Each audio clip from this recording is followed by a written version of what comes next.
How are we doing, gamers? How's things? I've got to turn myself on, make myself appear. How are we doing?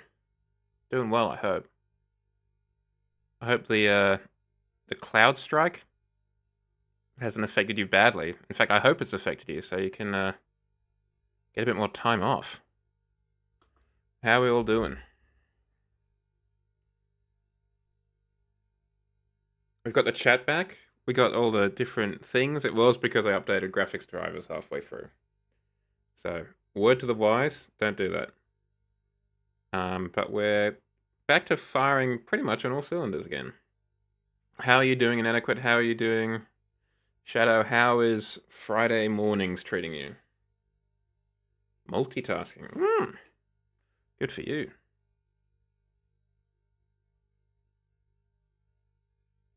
Hot as hell. Sounds like it's been a really hot summer in England.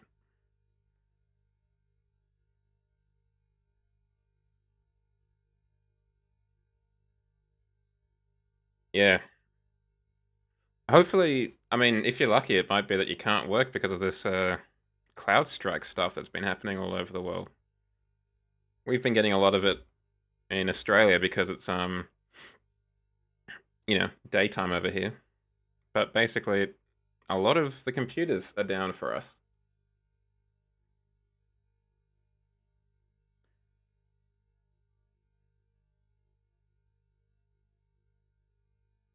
Hot and no breeze, that's the worst. Is it at least a dry heat? I know it's such an overplayed meme, but honest to goodness, a dry heat is so much better than a humid heat. Because then your body can actually do what it's meant to and like sweat it out. If it's a wet heat, you're just stuck. You can't do anything. Particularly when you're out and about. Though at least I guess you're in a truck,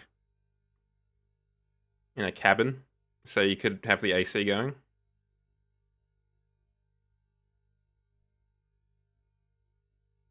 What you need to do is get yourself air quotes stuck in like the refrigeration trailer or something of one of the trucks.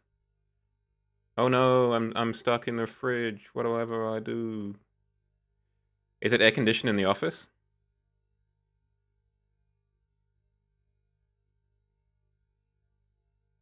That is definitely one of the blessings of going to work when it's really hot or really cold for me.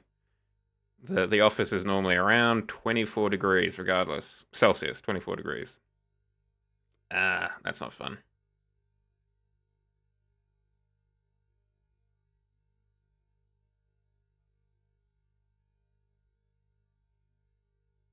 So, it's Friday. You guys made it. I would say I made it, but it's less impressive when it's on the I'm on break to have made it to the end of the work week. Oh, that's even worse. Hopefully, are you facing? Is that window facing south for you? Like, hopefully, in the afternoon, the sun should move out of the way, right? Hopefully, fingers crossed.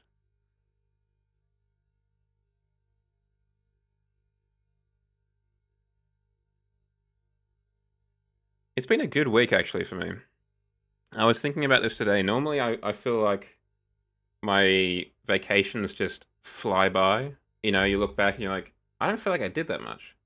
But I feel like my vacation took a normal amount of time. It doesn't feel like it shot by. It doesn't feel like it dragged on. It felt like I spent 5 days of the work week out of work.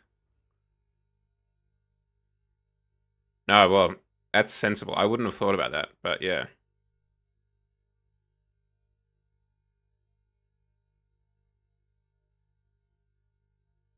You got to protect the plush. Because, I mean, if nothing else, some of those aren't cheap and are possibly rare also. So you got to protect your investment, for lack of a better word.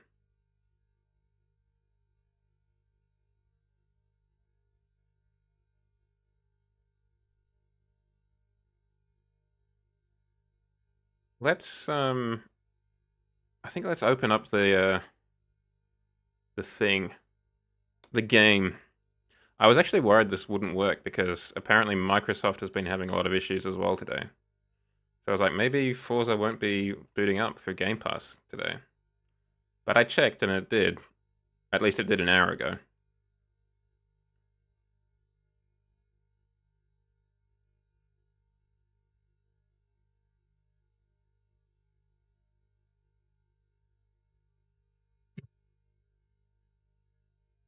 Subtle.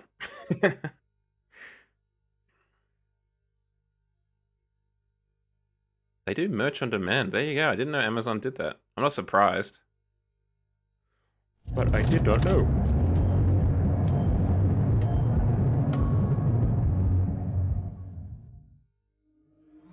It's very proud furry, which is very you.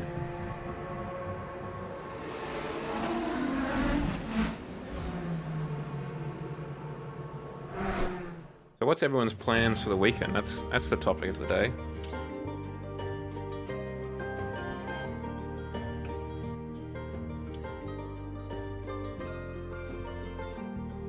Got anything exciting coming up?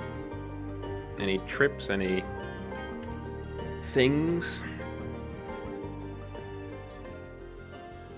I'm helping my brother with some art stuff tomorrow. And that's about it for the weekend.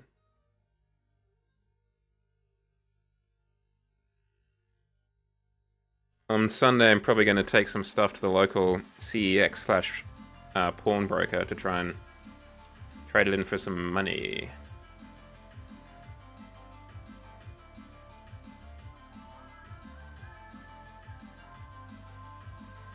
Has something happened to your mum? Oh, we could use the Megane 08. Let's have a look. So, Renault or Alpine B700. Got it. I'm actually quite looking forward to that, the Vanquish making an appearance. I think that looks like quite a nice car. And also this one. I think the Volkswagen looks very nice too. That's not fun. Well, it's good that you're able to help her out then. Not a fan? Welcome back. Then again, you seem to have a lot worse luck than I do. I don't know why that is the case.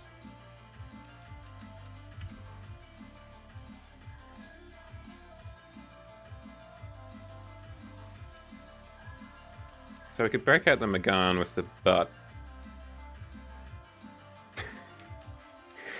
We need to commission some art for you, Shadow, of you with a controller and just like steam or smoke coming out of your ears with the mad eyebrows. Or could we take the Clio and make that a B class? Because you could probably do a lot with that. Oh, excuse me.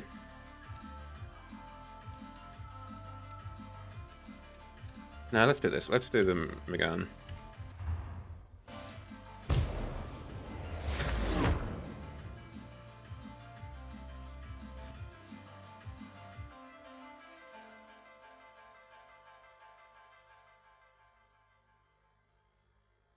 It's a very weird looking car. Like, even when it first came out, and I was like, I don't know, 12 maybe? Hold on, what was the day of this car? 05? Yeah, that sounds about right. Maybe earlier, but it's... Yeah, I remember that was... I can't remember what it was, but it was something along the lines of, like, a car with a nice bum or something like that was the ad in... the billboard in Australia that I remember. It's just a weird-looking car. It's weird in a cool way. Don't get me wrong. But it's a little bit weird. But I think that, I mean, that's French for you, right? Wouldn't have it any other way. Gee, we really can't do much, though.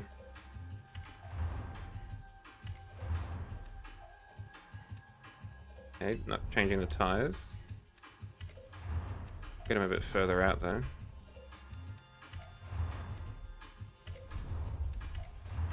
See if we can get some different rims going on.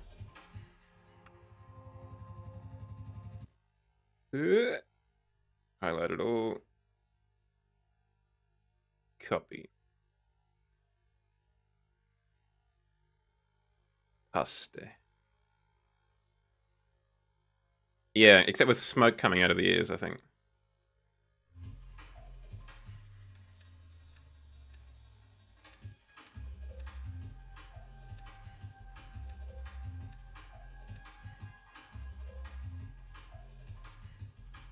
That'll do. A broken steering wheel. Yeah, steering wheel, half of one in each hand.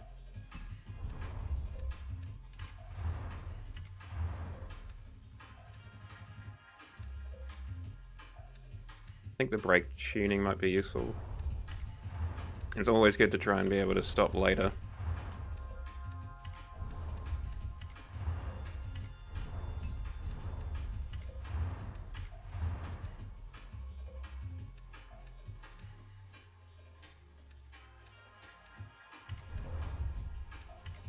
That race diff. I mean, it's not exactly anything new. This is basically what we do every time.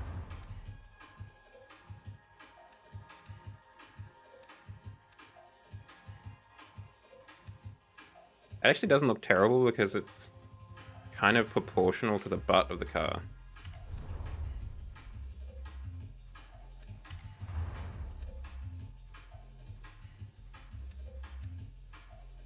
That slows us down a lot, though.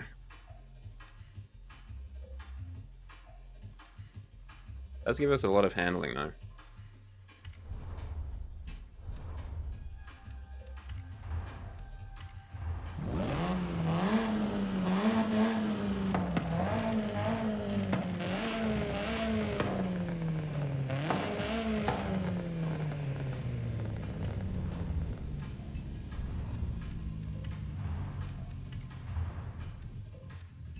Let's check it out.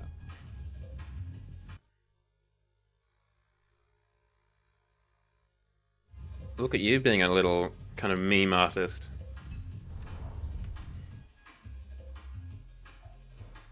I think that's going to be alright. We're definitely lighter. But I don't know if we're going to be that quick. Vroom vroom indeed, Rez. How you doing? How's the week been for you? Looking forward to the weekend, I hope.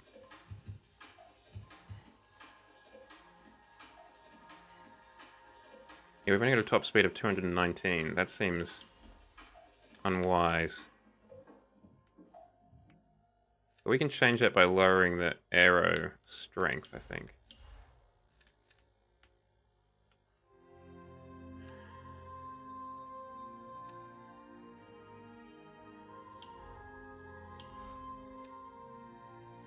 We make that a bit more speed.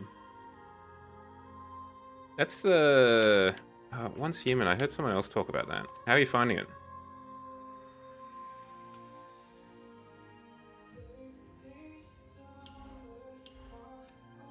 Get rid of that.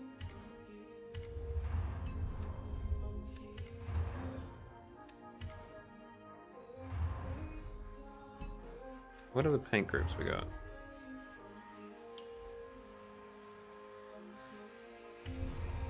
That's kind of cool.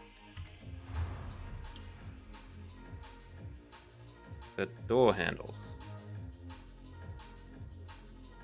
Huh. Well, I didn't see that one coming.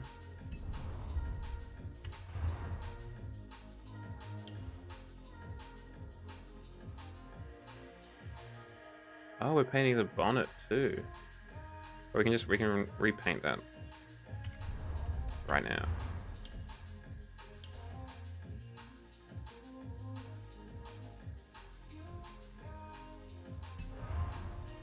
I'm still shocked that you can actually tint these things. The carbon fiber.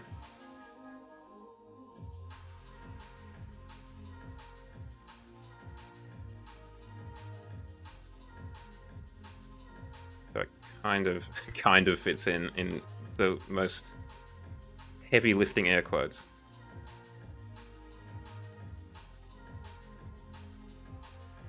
What is it again? Is it like a shooter, a RPG, a what? I would normally have gone for the 2010 Clio. I think that's a cool car as well, but I think I like the Clio just because it's weird.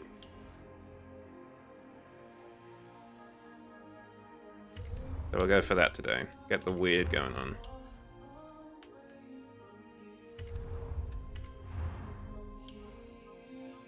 Loot and shoot. Ah, okay. Is this the one where it's kind of like SCP stuff? Like Siren Head and like possessed buses and stuff coming through portals or what have you? Yeah, I mean, it absolutely is an event time, but smaller. Like, if you park them next to each other, you could see the lineage just immediately. I actually don't like the bonnet with the green tint. I think that was a bad decision on my part.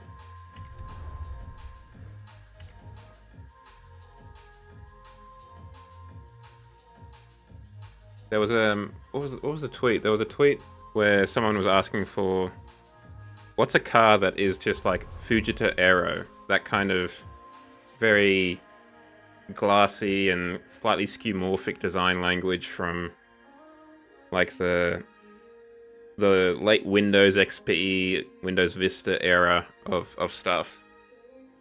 And it was like, oh, the Renault Aventime. It's like, yeah, here it is. Oh, what am I doing? We need some vinyls in this bad boy. I have to find it and put it somewhere. Yeah. Pillarless doors are just cool.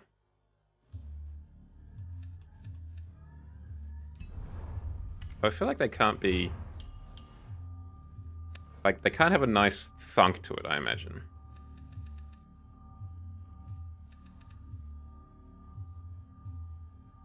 Sonar head. Okay, yeah, I've only seen, like, some videos in the background as I've been doing something else. Okay.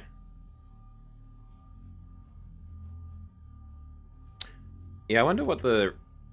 I mean, I imagine the secondhand market for it is pretty crazy. Let's look up Renault.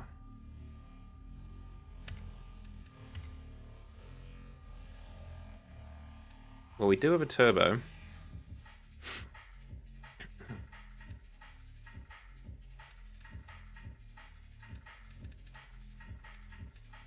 And I think we are an RS.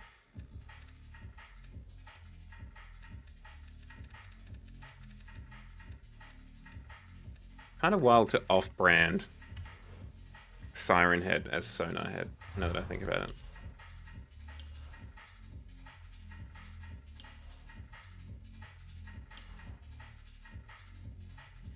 Renault Sport. Lee.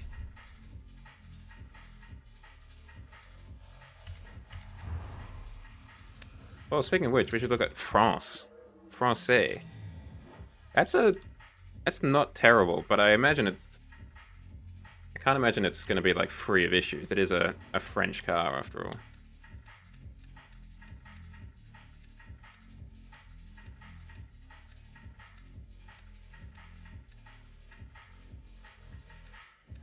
You get a giant baguette.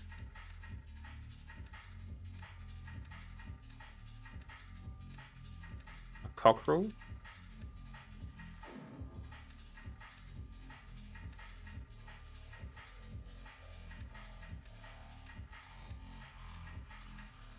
Yeah, that is a very nice looking...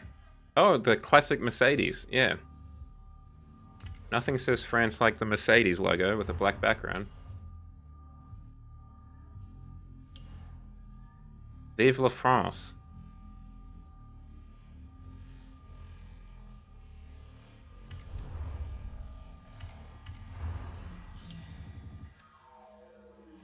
Or the Instagram logo, very French.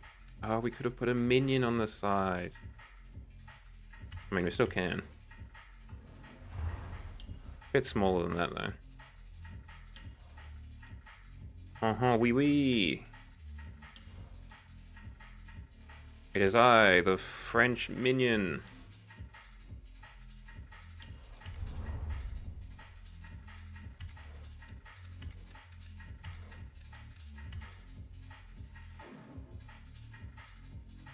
I mean, we got the baguette in the minion's hand. Like, if any Frenchman comes in, they're gonna feel so at home seeing this. They're gonna be like, oh my goodness, it's like Gay Paris right up in here. With the minion, the beret, the baguette.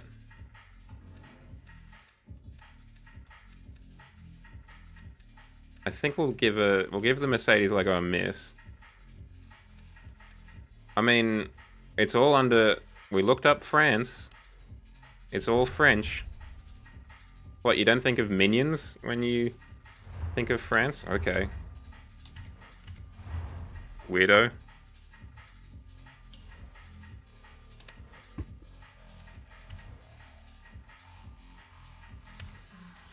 See what else we can get minion-wise.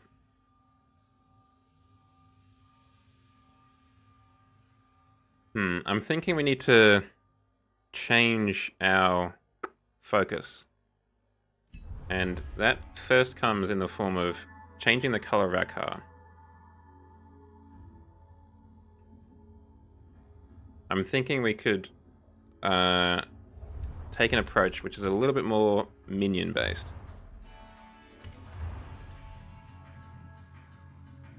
It's not quite the yellow I'm looking for.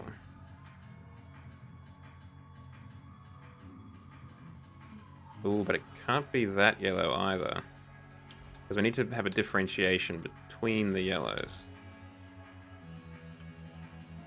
Maybe that yellow is the better yellow. The Clos de Touche. The Clos de Tache?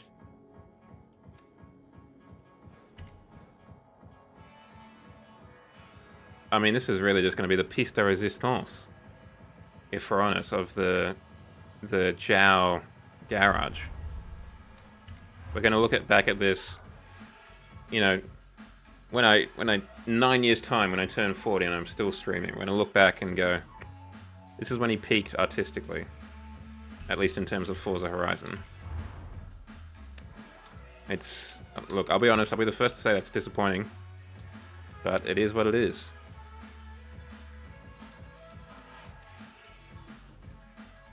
Angry Birds, a classic minion. Is that a minion smoking a blunt? I feel like we might have to put that on somewhere as well.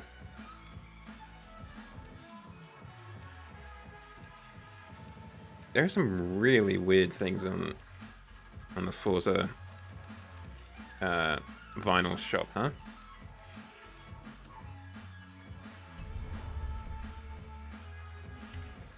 I think we might have to ditch the Renault Sport. Because it's taking up precious minion room.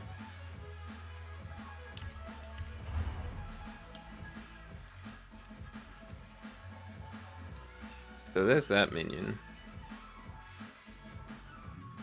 The trouble is we don't know... We can't have... I feel like we can't have two different levels of shading, you know? I also hope that they've got a similar color of yellow.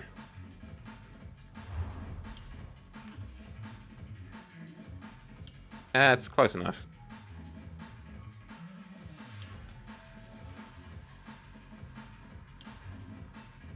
This is a Renault Megane you can take home to see your toddler.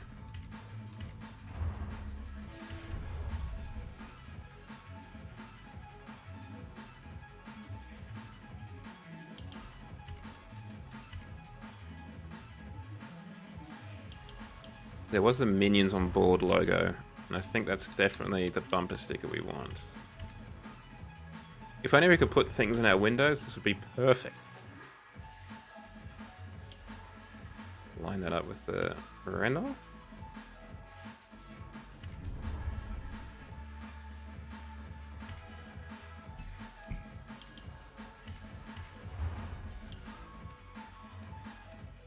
What do we want to put on the bonnet? Les Mignons. Wait, if we could put that on the side. We put that on the side and just change the color to be like a black or a white. Make it stand out a bit more.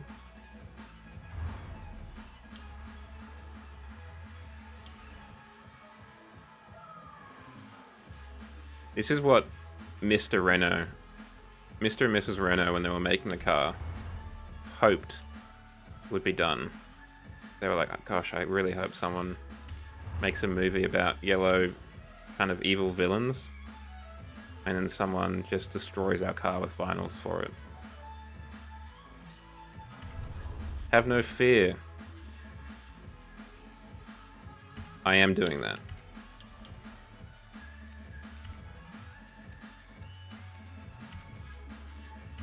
It's not quite the location I was hoping for.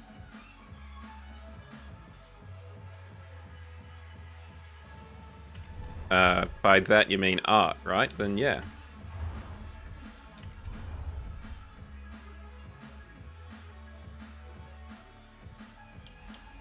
We've got room for some more bumper stickers though.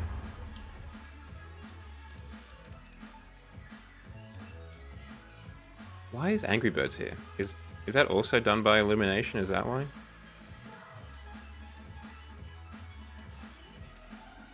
Oh, an ad break in the middle of this artistic triumph. That is unfortunate.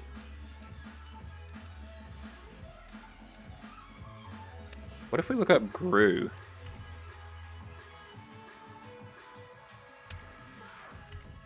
We get much in the way of Gru? Nope, just more minions.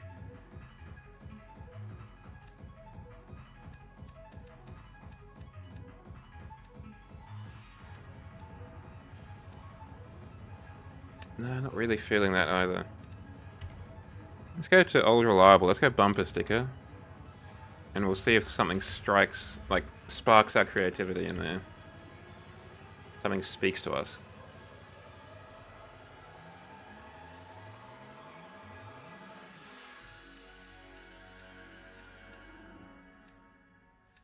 I mean, obviously, if you couldn't tell, our child is an honest student.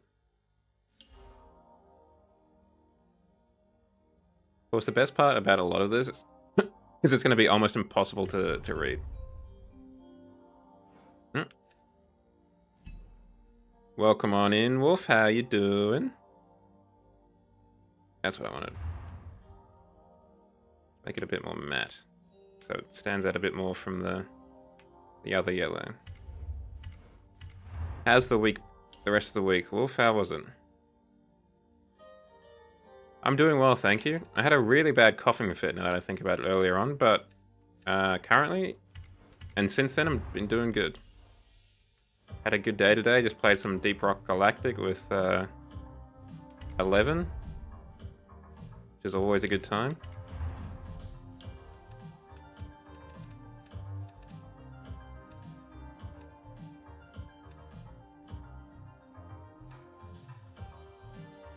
Well, don't give me ideas. If only I could. If only I could.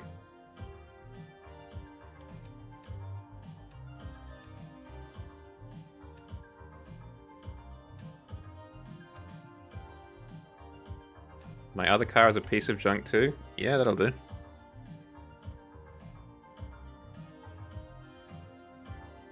You got any big plans for the weekend, Wolf? Anything exciting coming up? Oh. Oh, that would be perfect. Hold on. That would actually be perfect. Let's just see if that exists already.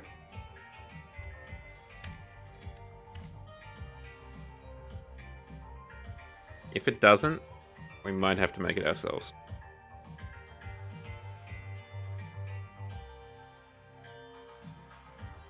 Banana. Just classic comedy like that. Oh, it looks like the search is having a bit of trouble. I'm not a fan of bananas either.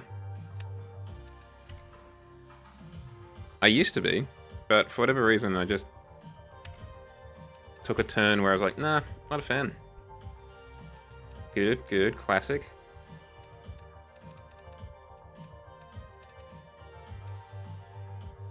I've grown to not be bad when it comes to like banana bread, but otherwise, I'd prefer not to have it on its own.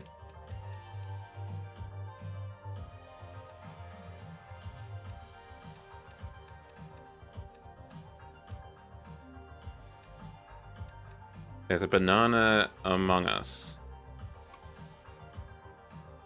It's also good. No, keep the eye on the prize, Jam. Okay, here's what we're gonna do. Get a primitive.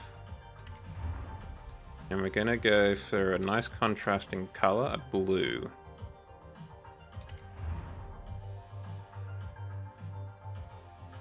How much space do we have to work?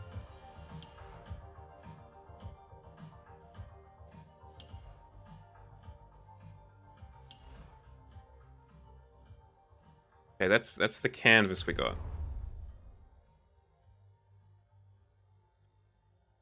Or do we move the minions on board?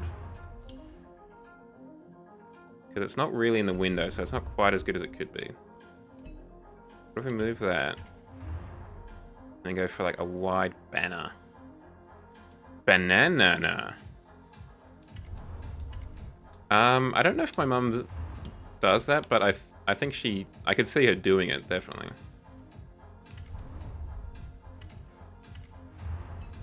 Okay. So we do that, and we go into here and get some text.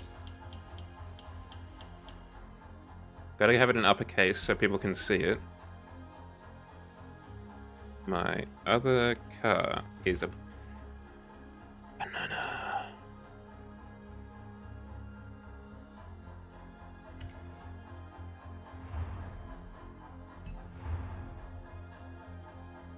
I think we go for white.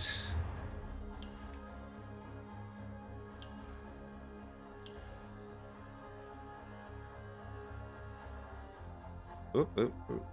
Keep thinking I'm in the move rather than the scale one. Perfect. Beautiful.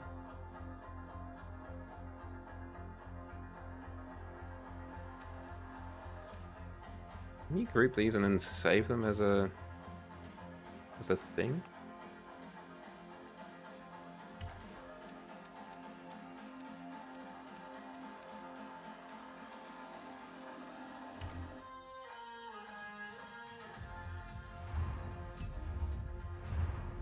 No. I can't be bothered to figure it out, actually. Oh, there we go, save. Save layer group.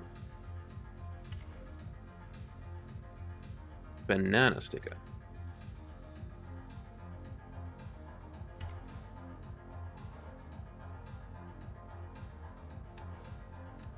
Realistic? Nah, probably not. Humorous. Funny.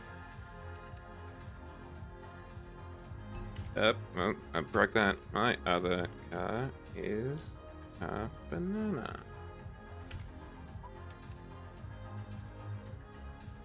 Oh, it is wide, actually. There you go, the first layer group from the Jow paint booth.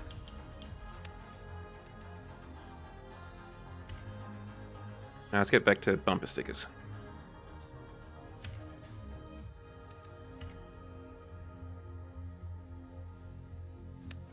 Oh, okay, I pluralized it and we're getting some very different results.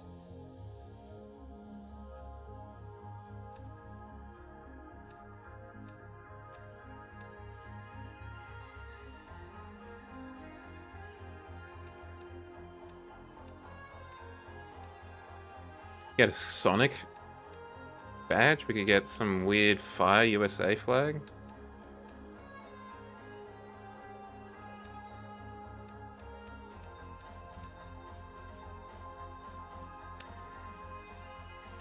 go back to just bumper sticker. Just the one sticker.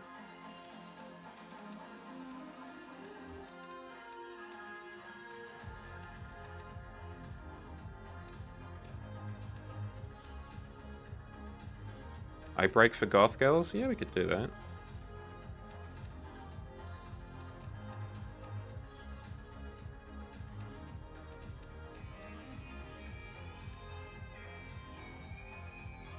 Well, we could do this in honor of inadequate.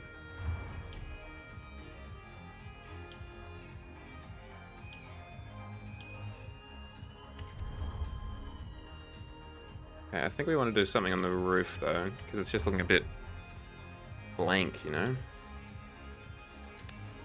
It's a canvas that has yet to be touched, and that is... well, it needs to be. Is that how you spell despicable? I mean, it looks kind of accurate. Tiny toilet. Why? Why is there a tiny toilet?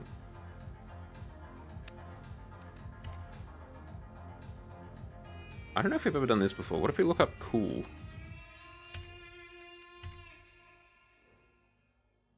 What is cool? According to Forza Horizon 5 vinyl users. A phoenix, that is pretty cool. Flames, also kind of cool. The Chad meme. Green screen. The PlayStation. The concept of off-white.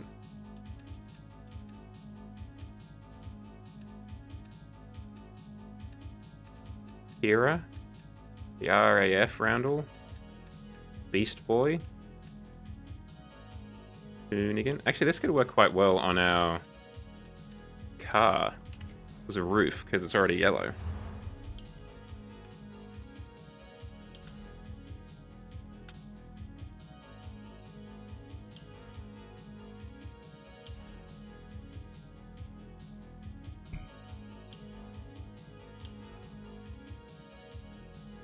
If the car wasn't already an abomination, that would actually look pretty sick. But it is, so, oh, the other thing we could look up is either the word sick or the word swag. Yeah, the Pikachu on the roof goes hard. I think we can all agree on that.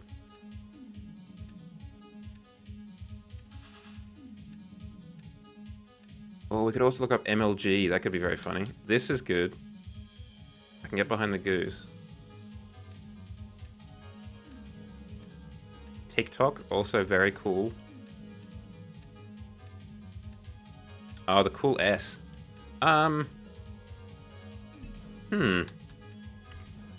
so sure that's cool. Just gonna drop a quick report on that. Oh, is it playing Silly Buggers?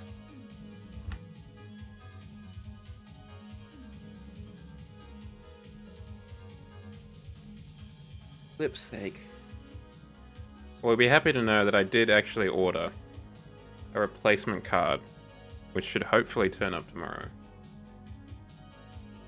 So we can move off of the backup capture system that we've got going on here. Yeah, this might get a little bit funky.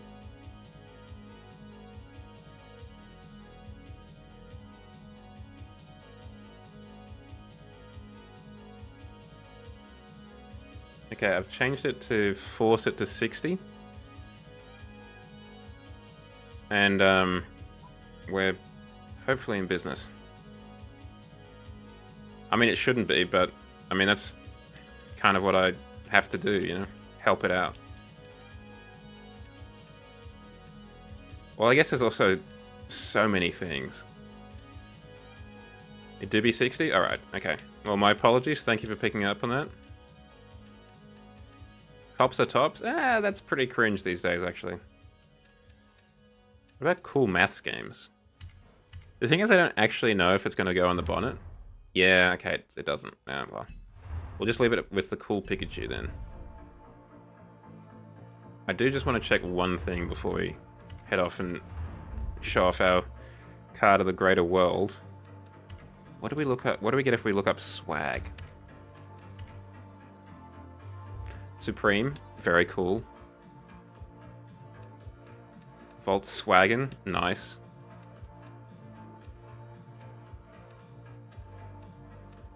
The trans flag? Didn't expect that. Ohio? Okay. Ooh, that reminds me. Let's get a bit more Gen Alpha. What if we look up Riz? Sigma Ohio Riz. Freddy Fazbear? I guess he has some Riz. I Love Men? Okay. Autism diagnoses? Okay. Interesting. A broad array of opinions on the term Riz. And last but not least, let's go back to the year 2010. What if we looked up MLG? Oh, hell yeah.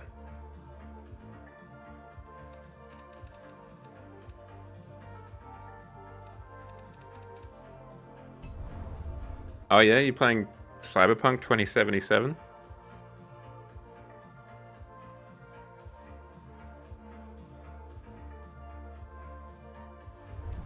Again? It's definitely on the games that I want to play at some point.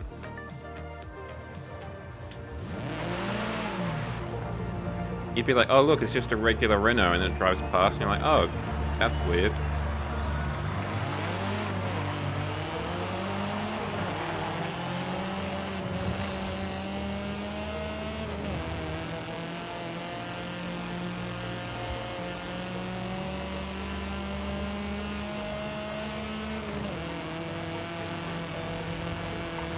I'm a little bit worried that we may have focused a bit too much on handling.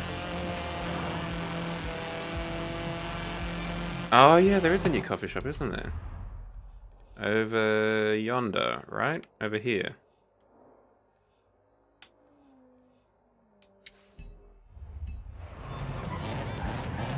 Let's go check that out. Oh, the steering wheel's on the correct side as well. Perfect.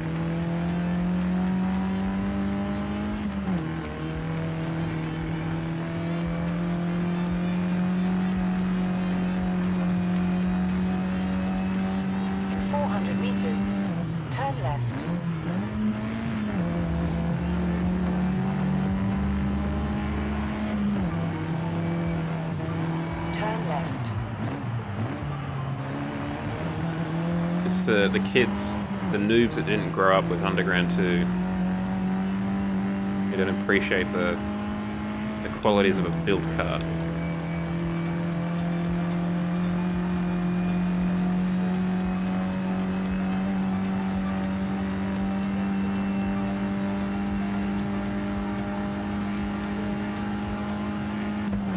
I was thinking at some point during my break when I was looking at my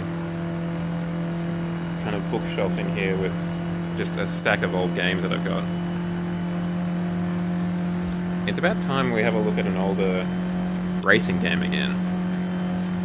And I've got my eye on probably Juiced 1 or something like that. Which is a game I've never played. Either that or Most Wanted. I don't know which.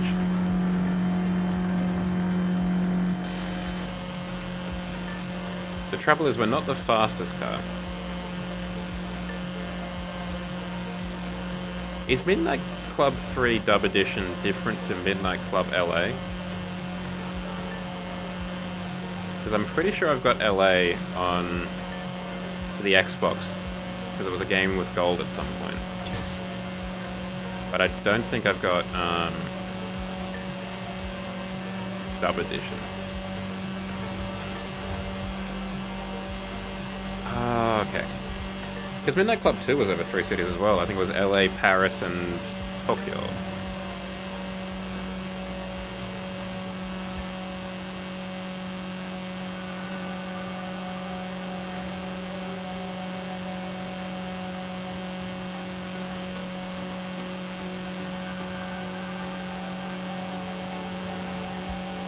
Oh, San Diego, Detroit, and Atlanta. Interesting. kind of... I mean, Detroit is an obvious choice for a car game, but Atlanta and San Diego, not so much.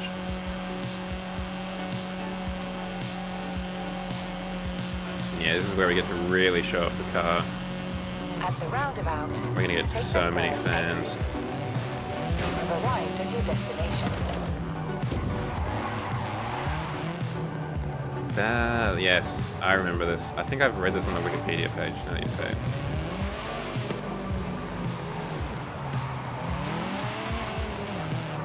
That's a pretty cool Lexus. It is a cool thing to make use of the roundabout.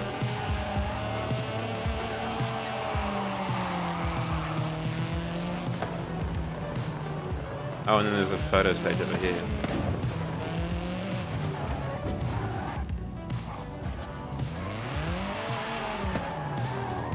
Was Dub Edition on the PC as well, or was it only on the Xbox? Oh, like the consoles.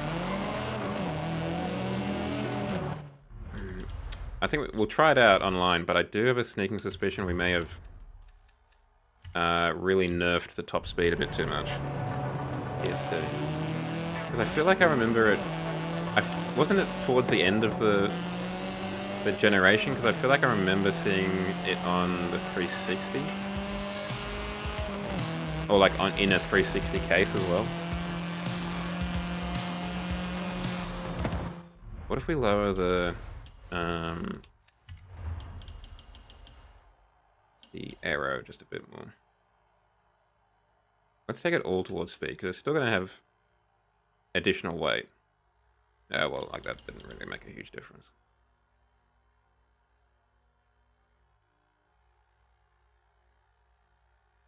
Okay, perfect. Well, we've got handling out the wazoo. Well, I hope we do, because we don't have top speed, that's for sure.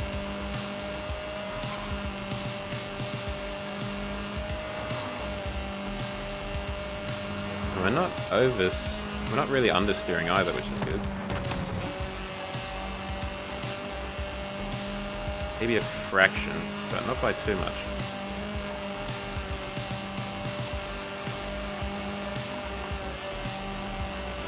The only Underground I ever played was Underground 2.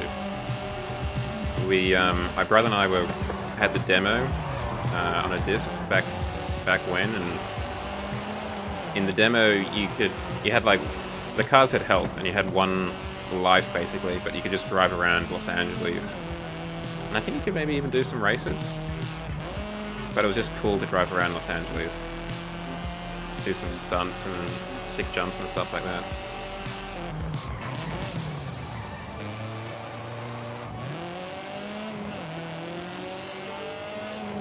But then my brother bought the game at some point, and I think we made it to or I made it to Tokyo at least, and then I ran out of steam. I can't remember if we made it any further or not.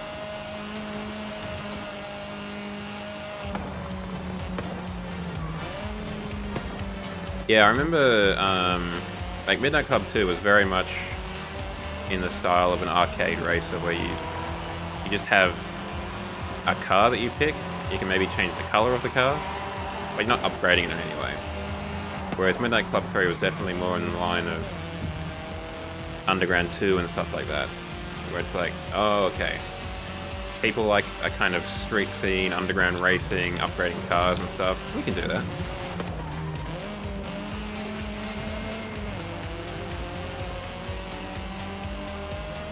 You have arrived at your destination. I mean, by the same token, I think I mentioned it before, I'd also like to have a look at the Test Drive game too. Like the original Test Drive Unlimited or Unlimited 2.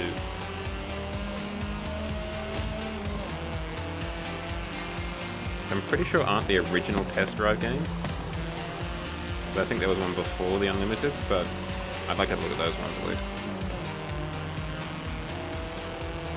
Oh yeah?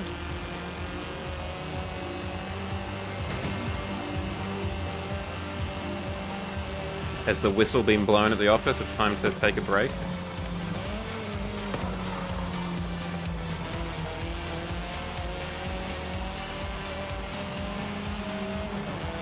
I have to say, my like my evening meal here, I made a chicken pesto rice kind of dish, and it's pretty good.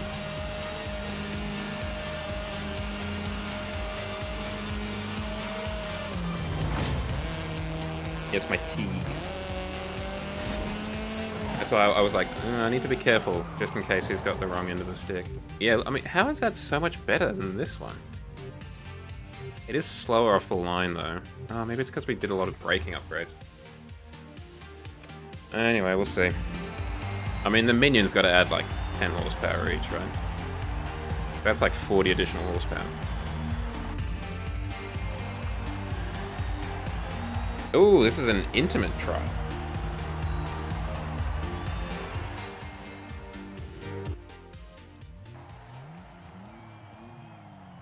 The other thing is, I don't know if you can check, but there's a non-zero possibility that this is also being streamed at 1080p if you want it. Because in part of the stream computer upgrade, I picked up a 4060 RTX, which allows me to take advantage of the Twitch Enhanced Broadcasting program. Which basically means I do a lot of the encoding on my computer then.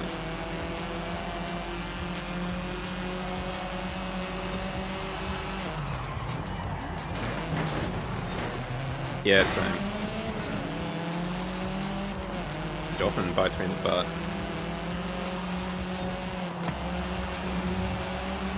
There's only, yeah, it's just the two of us. It's a very romantic race.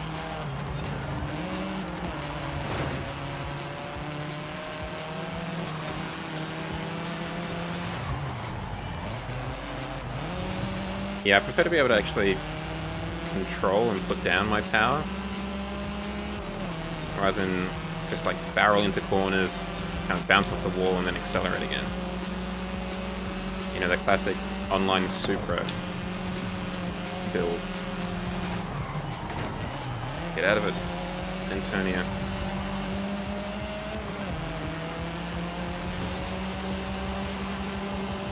Well, I mean, as you've seen, I always start with the tires, and then I will move to the suspension and the brakes and the gearbox, and then I will probably go to the engine after that. Sometimes I'll go to the like the big one, the big ticket items, the engine swaps and the turbos and whatever you first. If there's a chance of putting like a straight 6 in a MX-5 or something like that.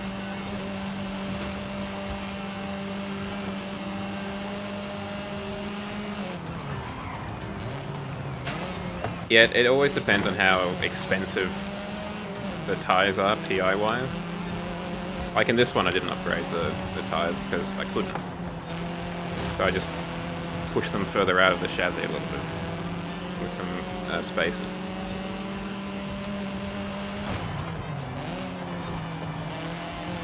I think I went a bit too hard on the aero here, ladies and gents.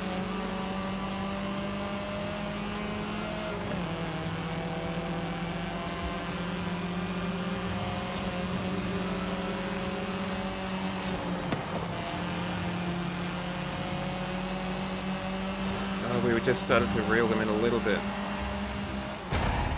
That's the worst inadequate. My condolences.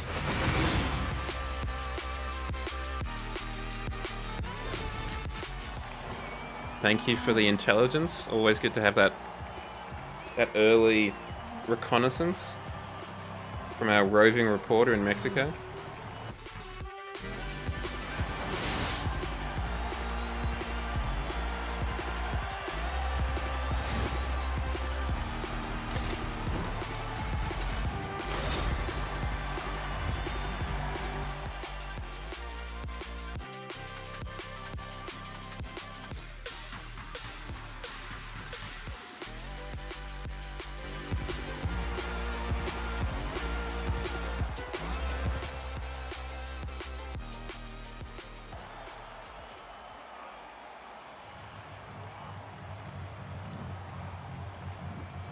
So this is do or die, this race.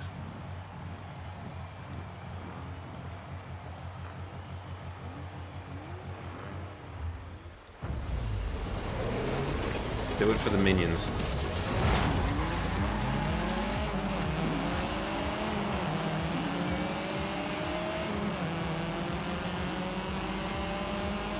Let's see if I can keep my finger on the throttle the entire race.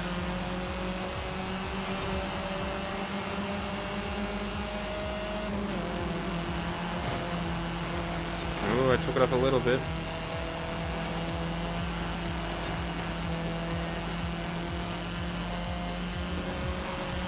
Now I gotta take it off.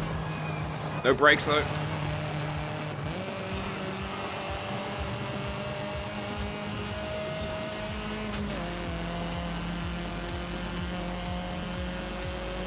Yeah, right. He's got those booster rockets that you get in Beam and G.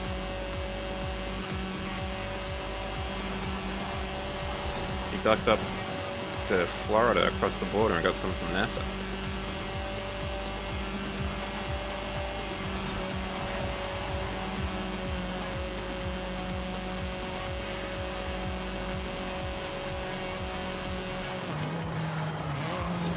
Okay, yeah, I had to brake for that. And even then I didn't do enough.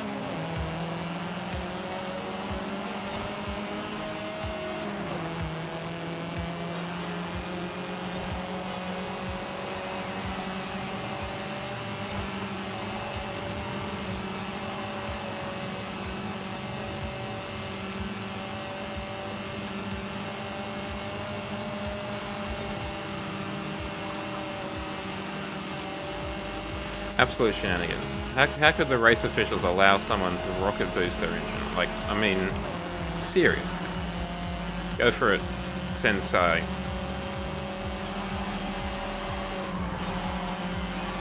You've got a higher top end than I do.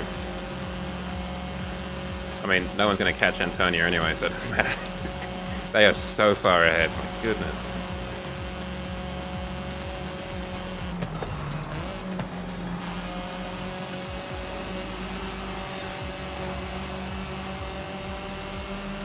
Now we gotta drive defensively.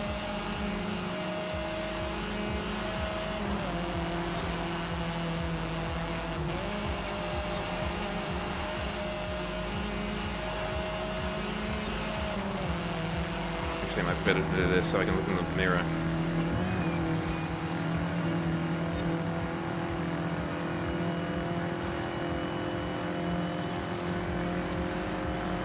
Look at my podium position, not yours.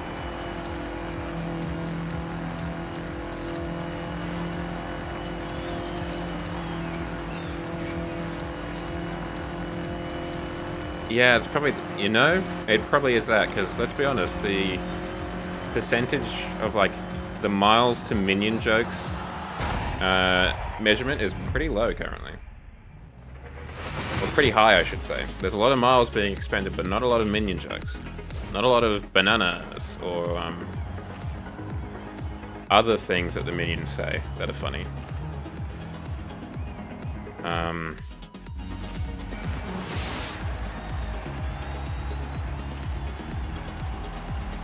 You know,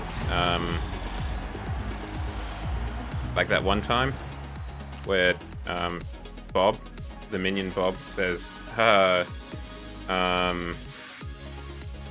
taxes, and then they just lose their mind. Classic Illumination, Despicable Me humor. That's why they're the best.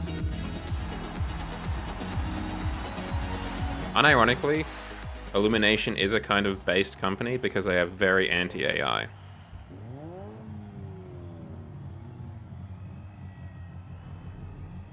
And I haven't seen any other of the Despicable Me's, except for maybe number 2. But number 1 was not bad. I haven't seen any of the Minions films. Why is it so bright here?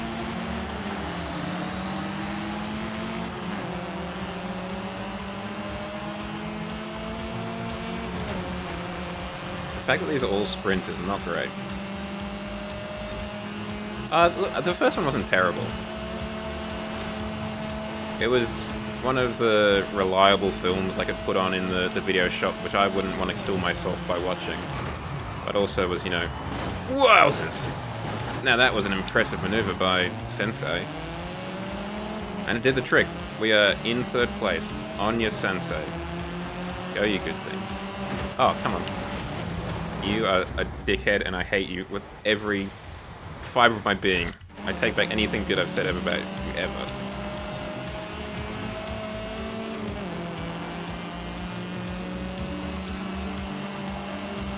The one time that I really felt that I was not built for kids cinema was when I watched the Super Mario Brothers film, the new one with Chris Pratt as Mario. As It's-a-Me, Mario. It just moved so quickly, that film.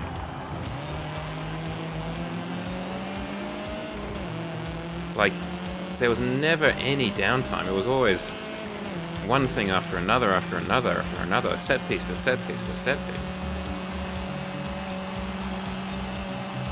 From what I've heard, Tangled is actually pretty good.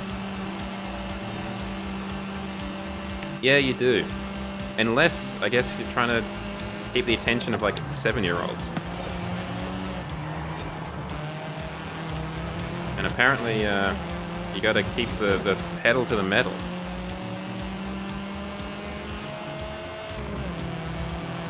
Unironically, this ties into what the question of the day was, which is, what is your favorite, like, show or thing from your childhood?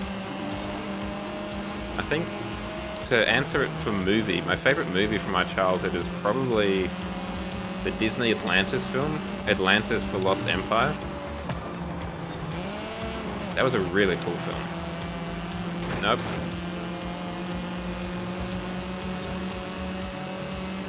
Antonia's rockets clearly rang out, but she's coming 5th. Sensei Peak, you knocked me out, and now you're not in 2nd? That is unacceptable.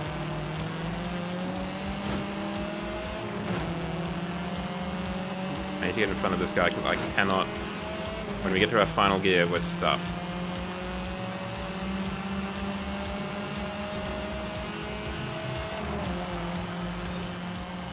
Atlantis: The Lost Empire was just really cool. It was kind of like a... It was very much like a Tintin thing, like a very boys kind of thing.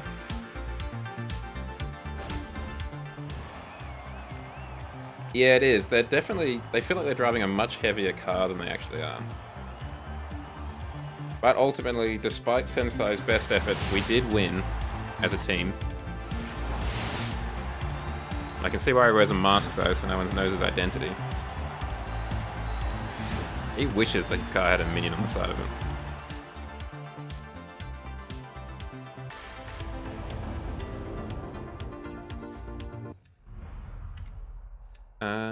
Okay, what next? Upgrade heroes. This is the one where we need to think about doing a rally car.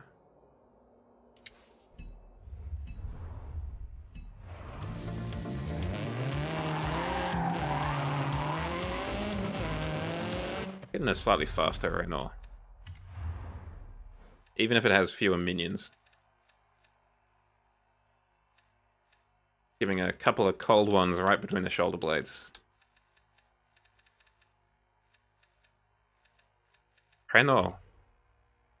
We've got the 828 Megane RS. One of my many rear-wheel drive cars.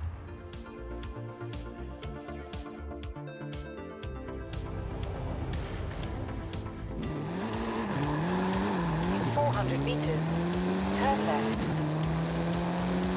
I think I can see where you're coming from in that it's like very arbitrary. Turn left. But I do like that they have a little bit of fun with the categories. Turn left. I just wish it was a bit easier to sort by that. Turn left. Like even if they just added a new category to the garage for a week, Turn so you right. could find upgrade heroes Turn right. when you're in their garage. Yeah. I think that simple change would just make things so much better. At the roundabout, take the second exit.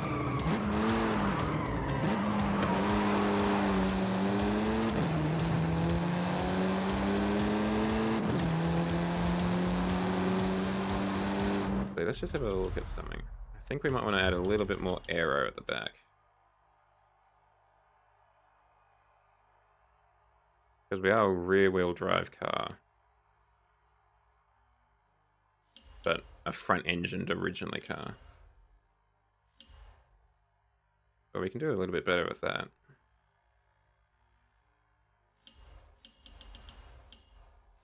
And turn that off too. Do I not have race brakes? That's very unlike me.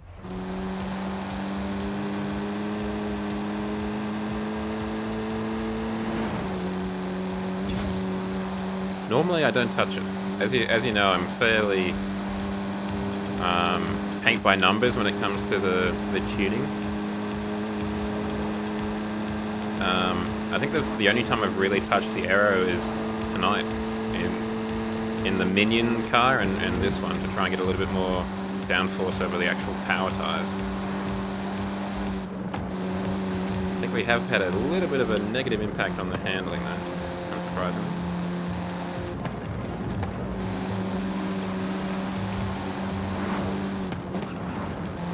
Yeah, I mean, I know what I want for the steering wheel, for like the caster and the toe and what have you. 400 meters. Turn sharp left. And I know that I want the springs, by and large, as close to the ground as I'm comfortable with. But for the other things, it's a little bit more kind of loosey-goosey. You have arrived at your destination. Okay, let's see what we get given. What does the garage have for us?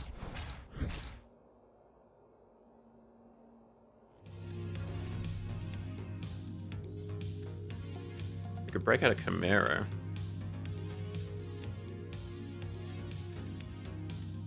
Tirana, that would be pretty on brand. You get out another Renault. Kind of tempting.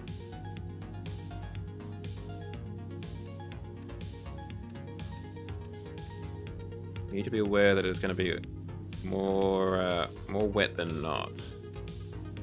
Maybe a Quattro would be in order.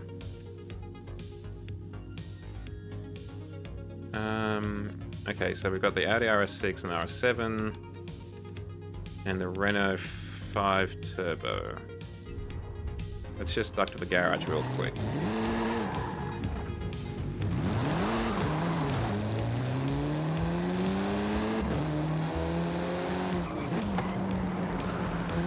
I'm thinking we might take the RS7 up and give that some more beans and better grip and what have you.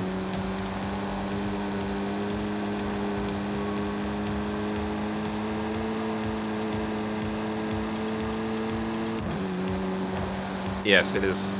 She's not light. Maybe instead of giving it more beans, we just put her on a diet. Alright. Audi. We want the older RS7. This one. We'll get this one, so we skip the cutscene.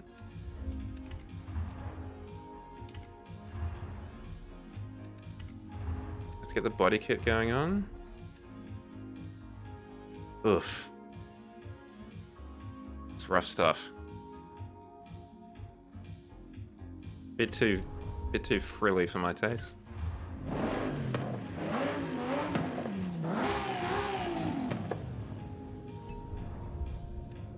Obviously we'll leave it all-wheel drive. But this way we can get some properly wide tires.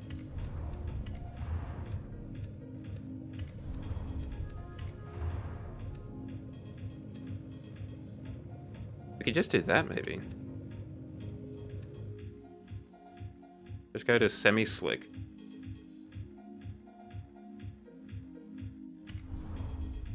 One thing I might do is have a look at a spoiler on the back. Hold on, what are you removing there? Oh wait, there's a little lip spoiler.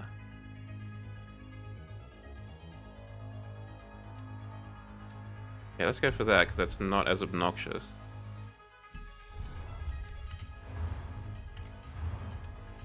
Gotta get the race springs in.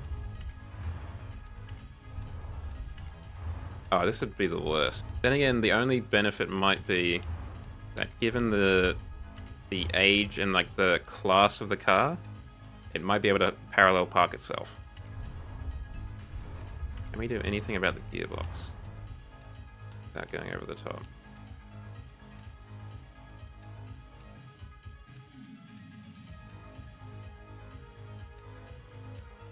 In-speed transmission with a better launch and better acceleration. Erase diff.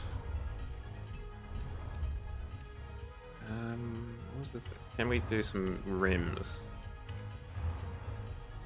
Yes, we can fit rims in.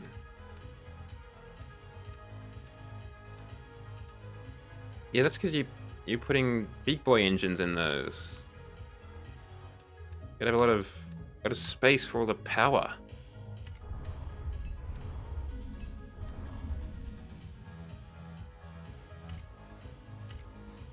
Big engines, super wide, big boy tires to get that big boy power to the big boy road.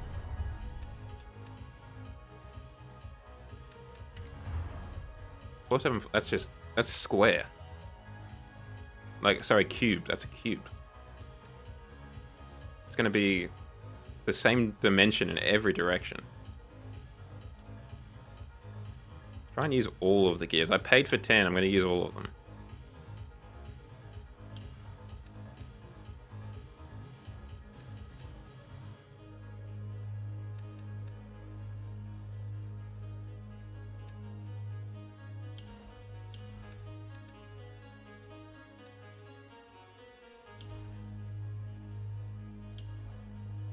I mean, I understand why you've got the cube tires. Don't get me wrong.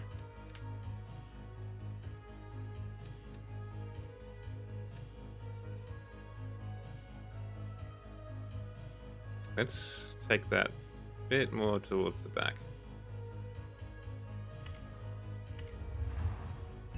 I'll just do a quick paint job.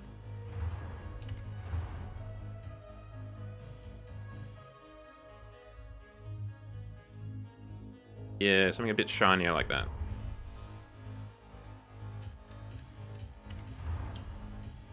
Get some black wheels, some green calipers.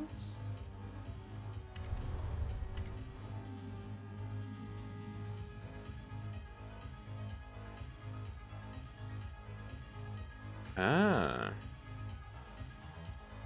Well, I saw that was a wet championship. And obviously that was your heads up as well.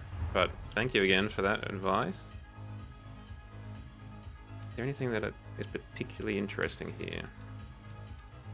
There is a dabbing Pikachu. No.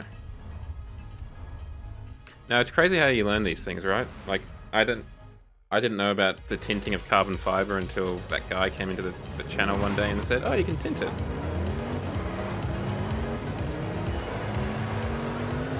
Oops, sorry, sir.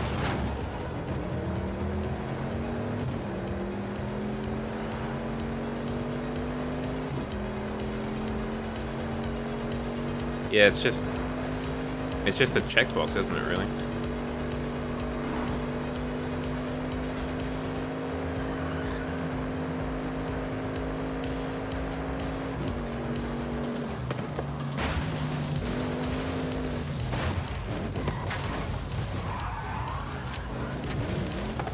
I'm here. Yeah.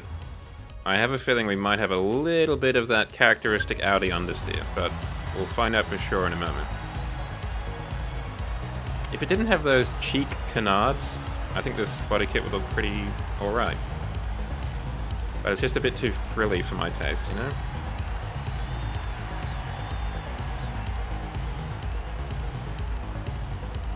Yeah.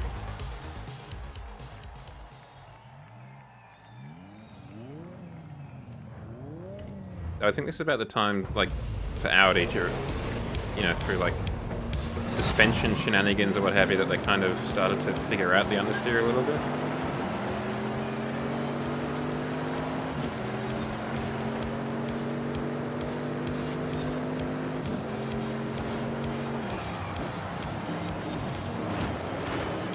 pretty metal C-Class ahead.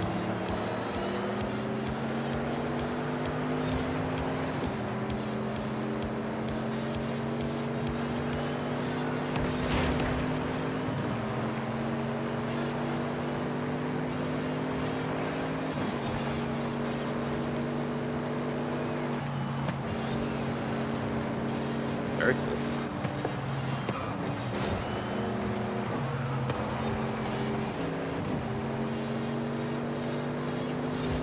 Yeah, there was a what was it, 63, I think?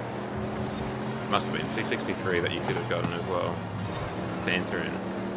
Actually, now that I think about it, I'm surprised you didn't use it for your entry.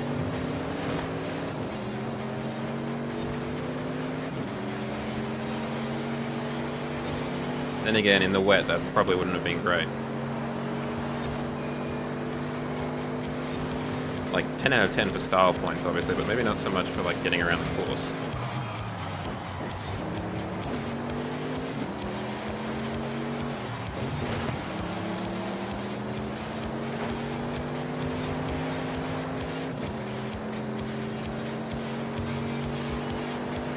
Ah, yeah, fair enough.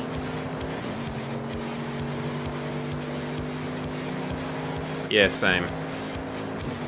Even though I barely use like half of the cars, I still feel like, well, I made you for this PI level, and there must have been a reason for that.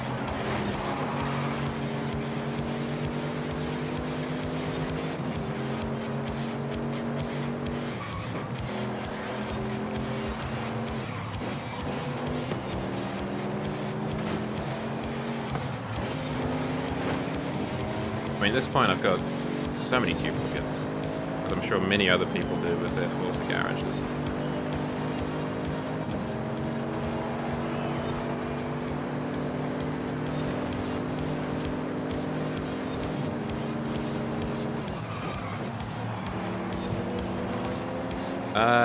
Fluffy as in good? Yeah, we're fluffy.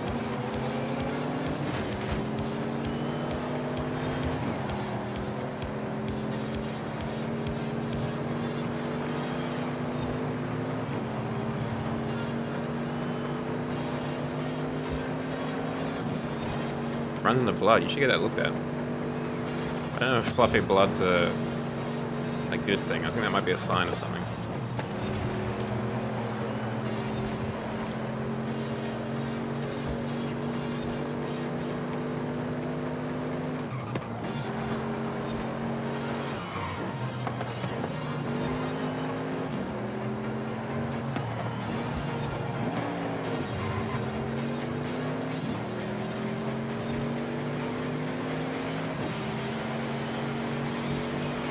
Come on, finish right on the drop.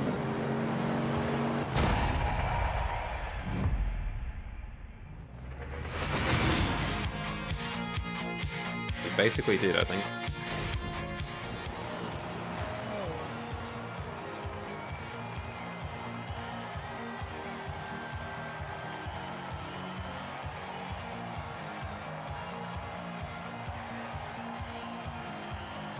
Oh, there you go. I don't know if my aunt has sickle cell anemia, but she's got something that is apparently quite similar, where she doesn't have... Because sickle cell, one of the symptoms is you can't, you have a hard time coagulating, right? You can't really stop your bleeding as easily. When it is safe to do so. And I think my aunt has a similar thing, except it's not that the red blood cells are sickle-shaped, but that she has, I think it's like a lack of collagen, so they just don't, like, stick together.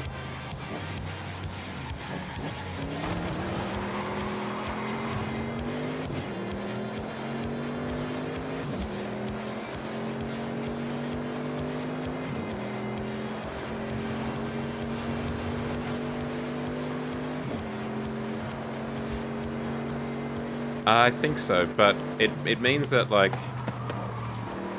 because she is not a young lass, and she has or did have on one of her knees in particular quite a bit of arthritis, and apparently arthritis will basically form like spiky nodules around a joint. And that's partly, I guess, why it hurts when it moves. But those spiky pieces of whatever have a tendency to cut the skin around it, the flesh around it, and that can cause bad bleeds. I don't know what they use to stop it, to be honest. If it is a coagulant or something like that, or if it's something else.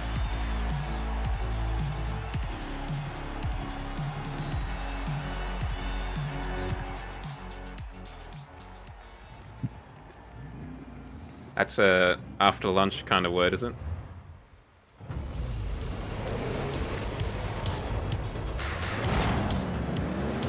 That is a really hard word for me to pronounce. Thesaurus. I really have to like focus when it comes to saying thesaurus. And even then, I still am conscious that I might not be saying it correctly. Alright, Quattro, don't fail me now.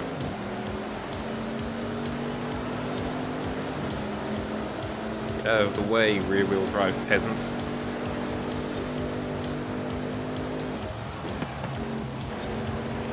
Yeah, that F-Type is very cool. I would definitely take the F-Type over the Supra, like any day of the week.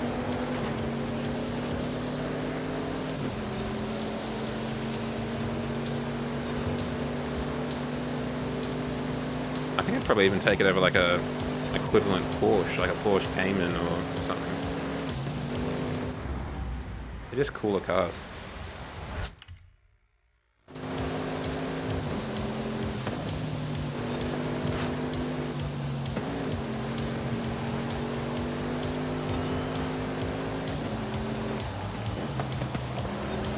It definitely feels like a heavy car. But she's able to move her heft pretty quickly. As is tradition.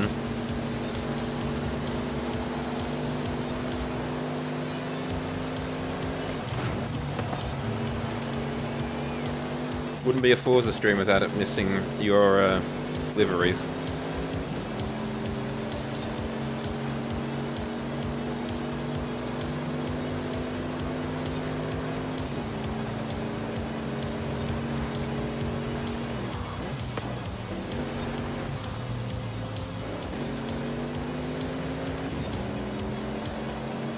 Ooh. I don't think that's one of mine, but that does sound pretty cool.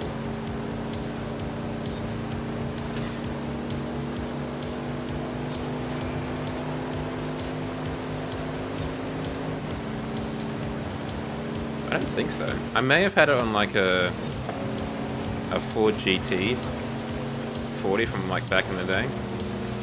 Or like one of those older cars, but definitely on a DBX.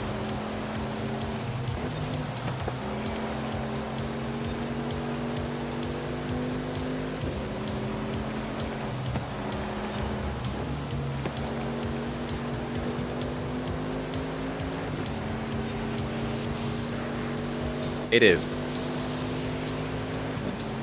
No, not really.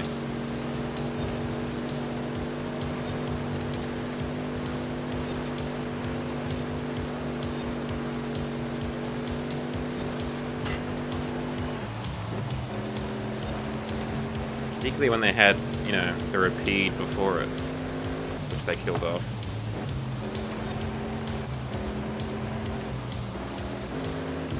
Still, I'm interested to see how well the DBX is sold, because there was talk that was basically the last roll of the dice for the Aston Martin brand, basically. At least under its current ownership.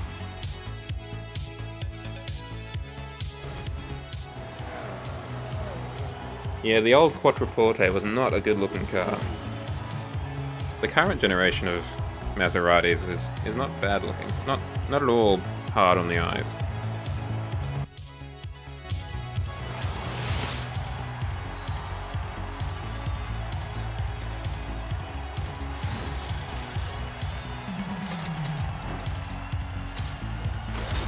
A classic, the Gran Turismo.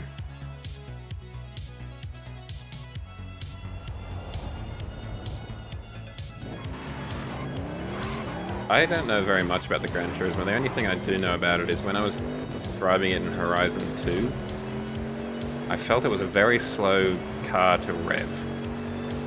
Maybe I just did a really long gear or something, but it just seemed to take forever to build up along the rev, the tachometer.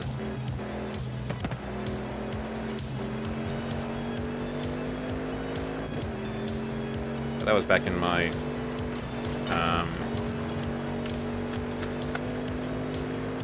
infancy, I guess you'd say, of Horizon customization. Yeah, I mean, I think we've said it before, but I'm not a huge fan of the FE versions full stop, outside of sometimes using them for a PR stunt here or there. But most of the time they're just not really, they don't really cut the mustard, you know?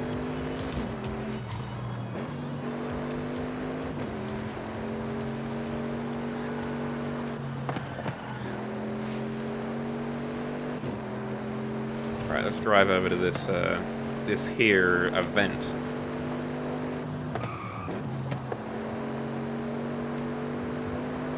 All by getting 0 on this drift zone, and therefore showing that this car is a pretty good handling vehicle. Oh, there's a little bit of understeer he's immediately after I said that. So what is it for understeer and anti-roll bars? Increasing rear stiffness reduces those, so we want to increase it. Let's go to 36.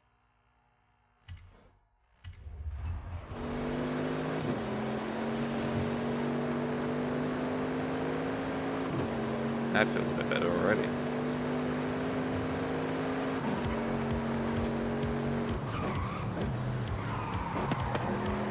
That should have counted as a drift.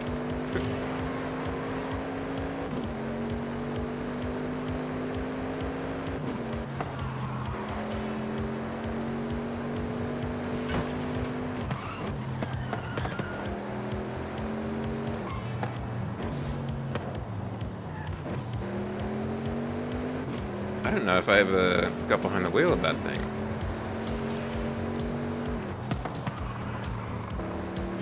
I don't doubt you though. But like I said, I barely ever get into an FE car. And it's like, I feel like I have to.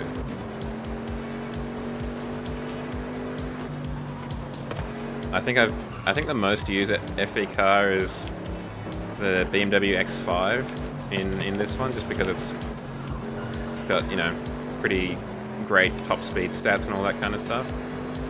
So if there's just a top speed PR stunt or something, I might have a look at it then. But outside of that, I'll try and use one of my own cars.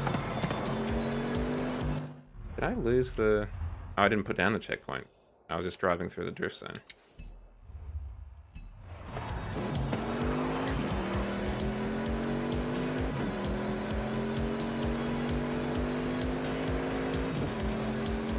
That's a wafer-thin spoiler. You can barely see that thing there.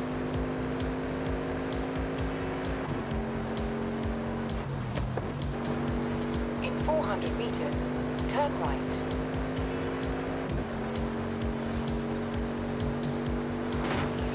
Turn right.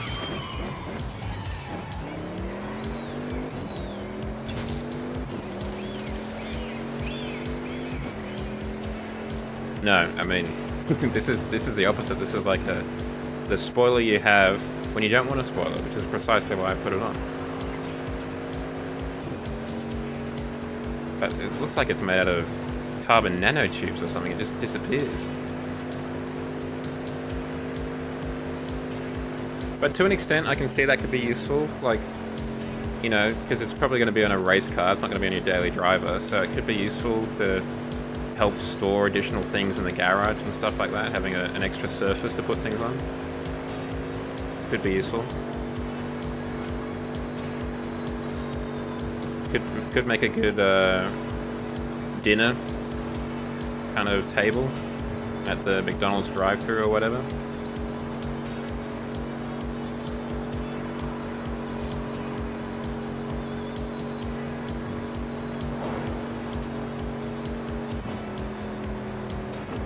Yeah, I don't know if we're making use of our full 10 gears, TBH.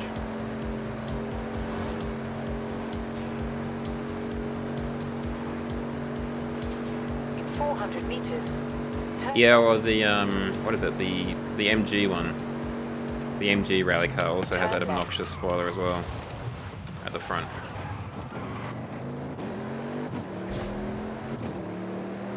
That one's more of a bumper spoiler though, because it seems to be like mounted just in front of the radiator.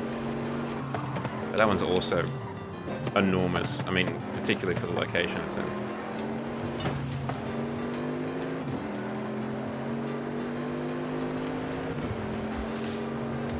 You have arrived at your destination.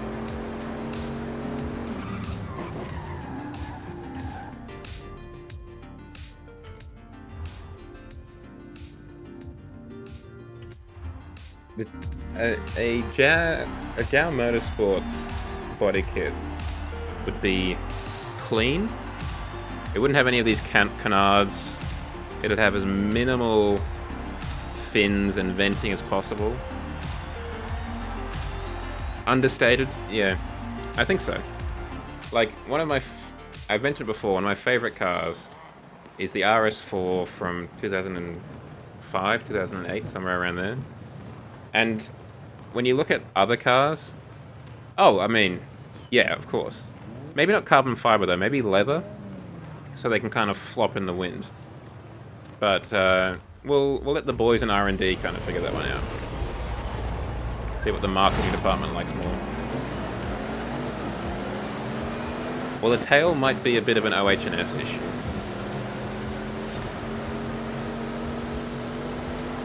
Oh, unless you give them a tail for the trailer or something.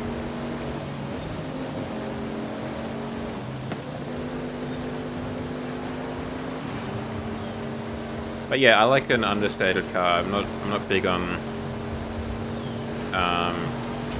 you know, Ricer, Bosuzoku, just this kind of thing, where it's just a bit obnoxious, you know? I like a car that you can take to meet your mum, you know?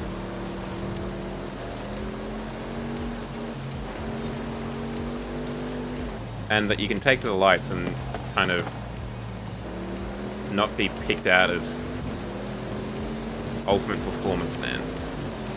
Well, that's alright. That's perfect. It just means that JMS and ASF are appealing to different sections of the market. We're not in competition.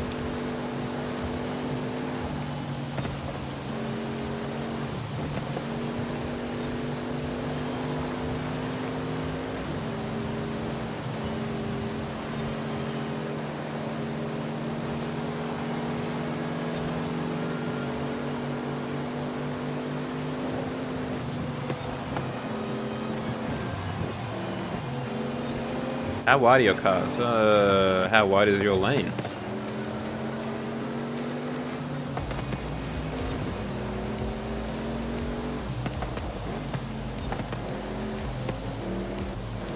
And around we go.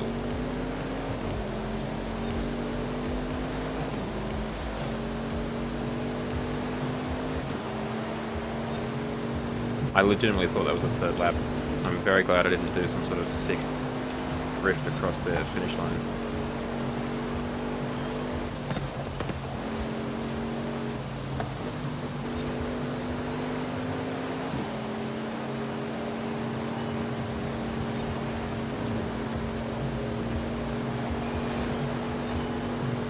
Yeah, absolutely.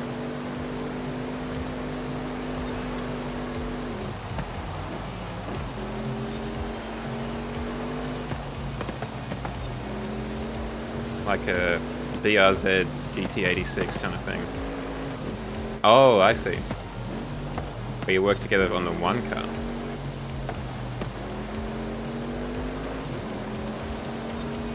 Yeah, it would be.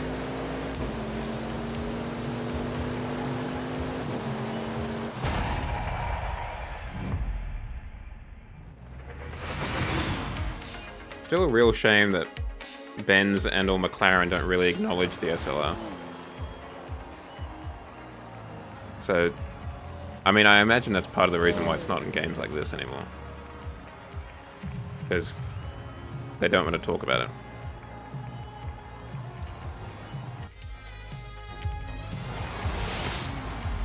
I think it'd be interesting to, you're right, to do like have two companies work on the one car, but I think it would also be very interesting to have two companies work on two separate cars but based on the same kind of thing and see how they diverge.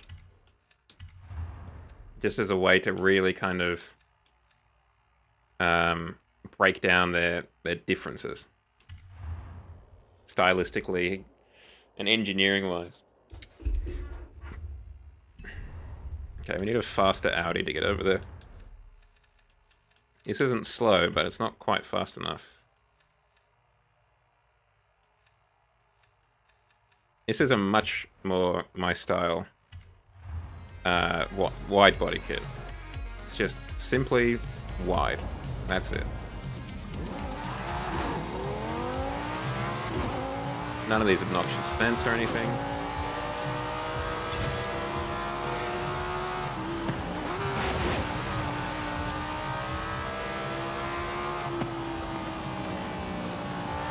Turn left.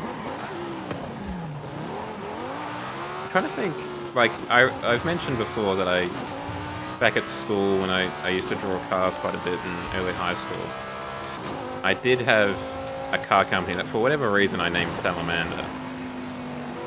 And at least visually, the grills in particular were based off of Audi.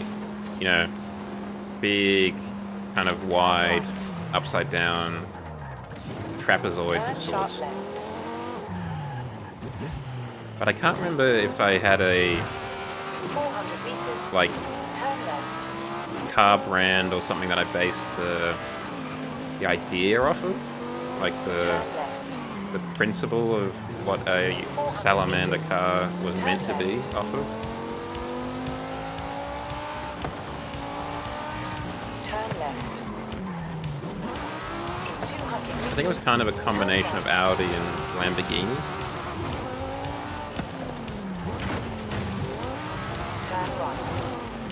I legitimately don't know why I called it Salamander. I've never had a particular affinity to amphibians, let alone a salamander.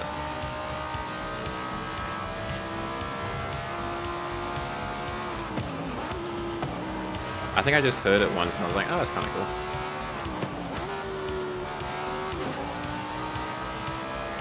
400 meters. I think the principal reason I came up with a name for it, because as I mentioned before, I don't really do names that well, was in, what was it, year 7 or year 8, I can't remember which.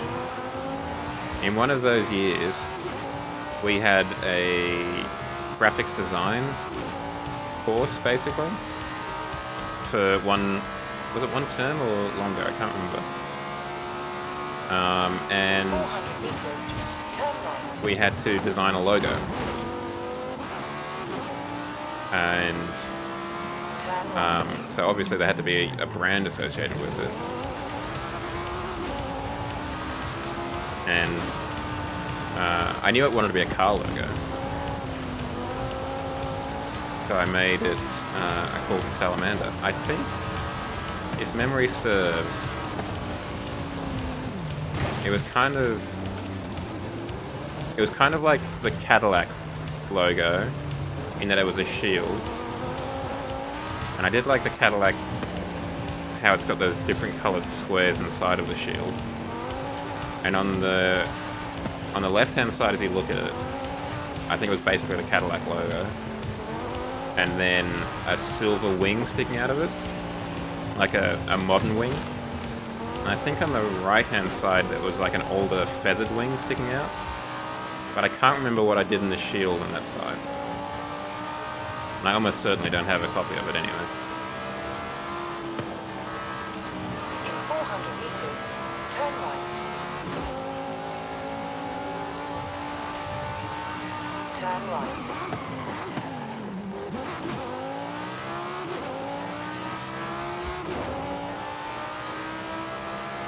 It's going to be really depressing going from this to C-Class.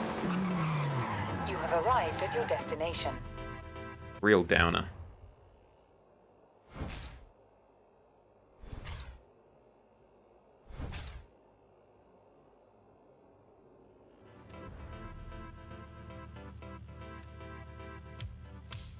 Okay, I'll just get in the Corvette. We're doing it 60s style.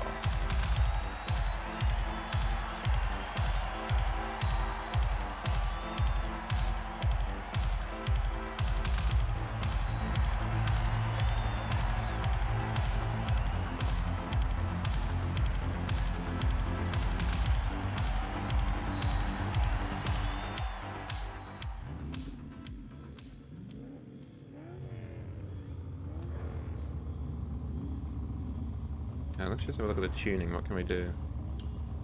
Nothing.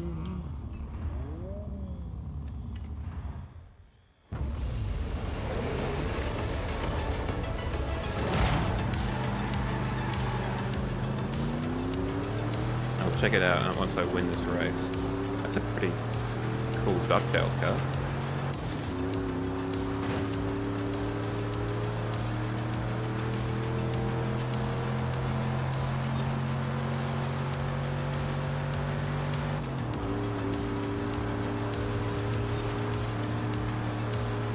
If I remember correctly, basically a lot of the cars that I drew for the brand were just cars that were either A, advertised a lot at the time. So like I drew a version of the Hyundai Sonata way back, and or whatever was on Top Gear or in the Top Gear magazine at the time.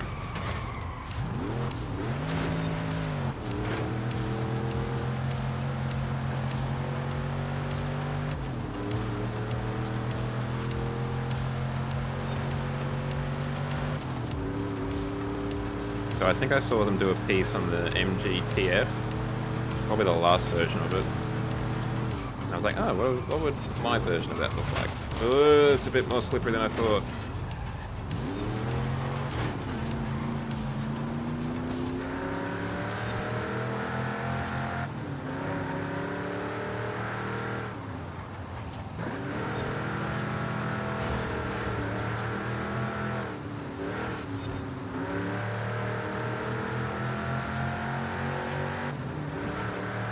Really do with some anti-roll bars.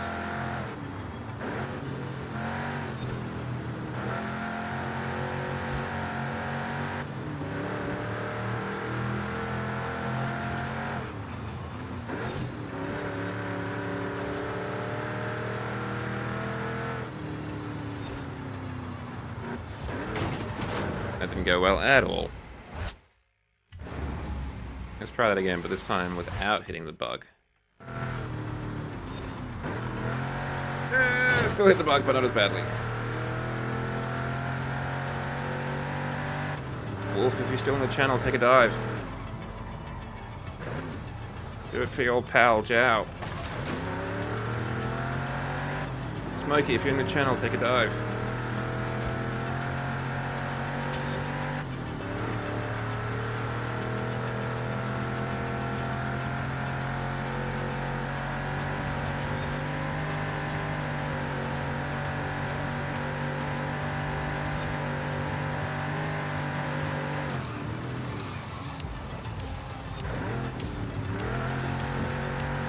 Bit of work on the brakes might be in order to... Maybe a gearbox? I mean, I don't know how much we could actually do there. Like how much budget we have PI-wise.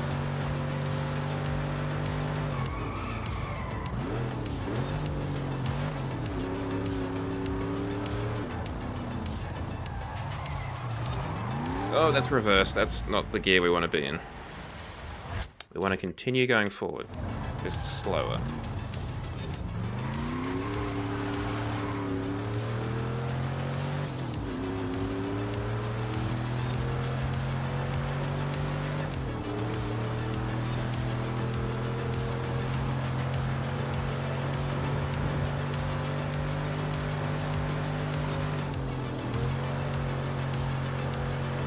Wolf, take the dive. Do it now.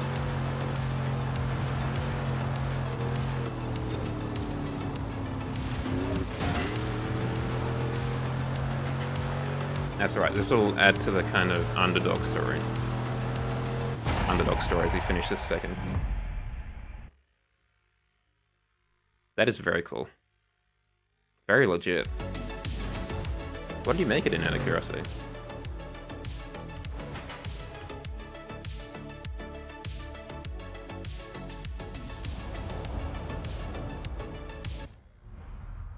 Ah, classic. Paint.net is such a good program. What I use for a lot of my just quick things at work, either for fun or for work. In 400 meters, turn sharp left.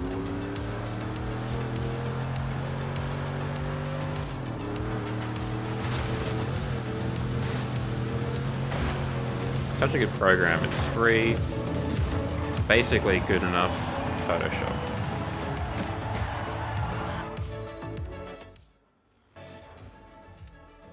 I've got a bit of budget. Let's get some suspension. Wait, hold on. Need one more. Let's get some anti-roll bars up in here. Maybe have a look at the brakes too. Yeah, let's go hard. Let's get some really big rear tires. Kind of loath to change them. Good, I can't.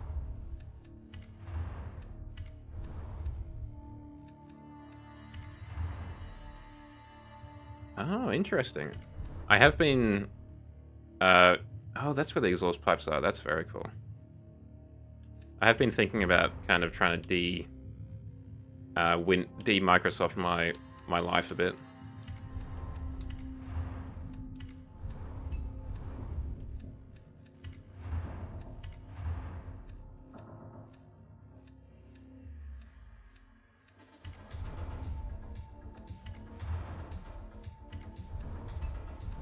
Okay, so that's basically all the handling we can do. Could make it lighter though.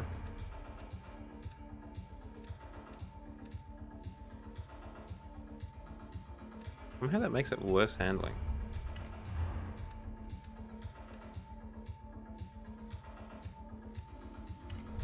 Oh, interesting. That makes it very civilized.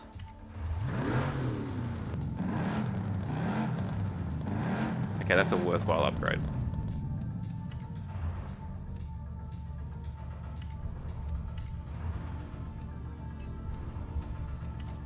Riding along in my automobile.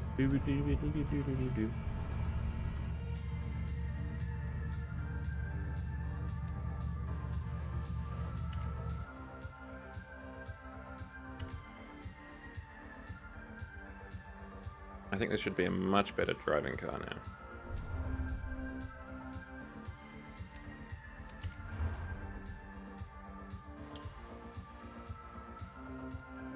Really all we ever use.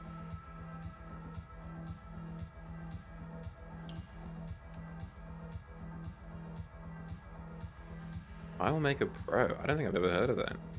Is it like an alternative to Windows Explorer?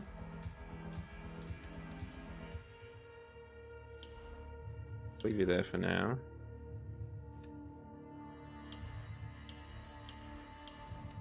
Get rid of that. I wonder what colors you can get this car in. Surely it should be, yeah, every color under the sun. Ooh, that's very nice.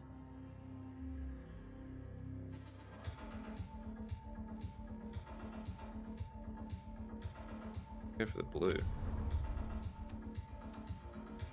That'll do nicely.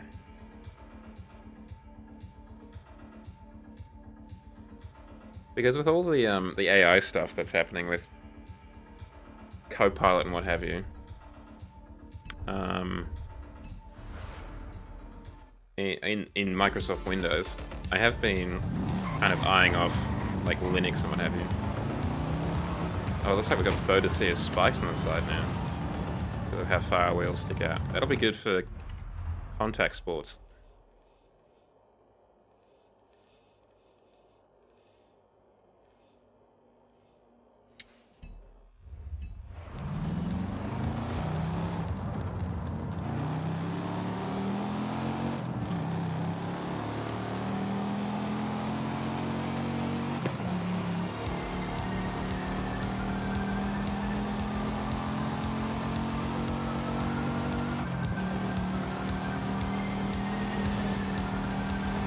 In 400 meters, turn sharp left.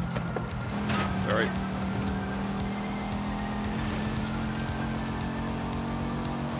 Turn sharp left.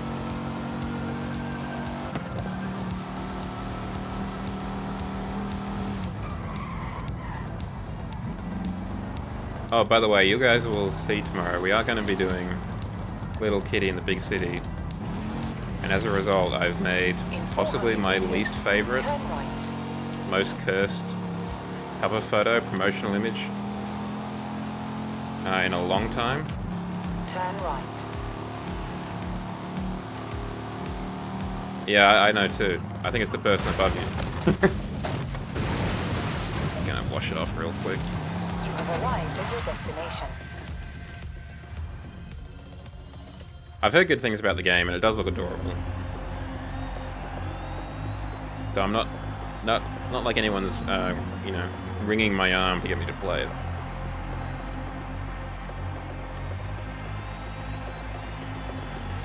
Very normal.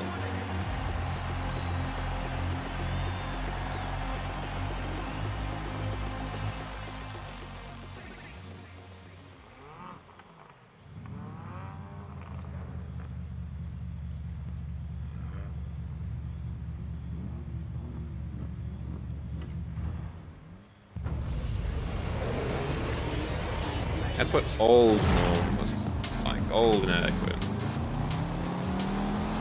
Current day inadequate is much more well behaved.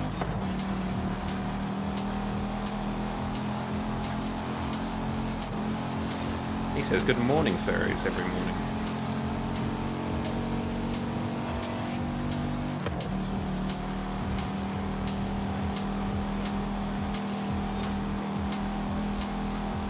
Good car.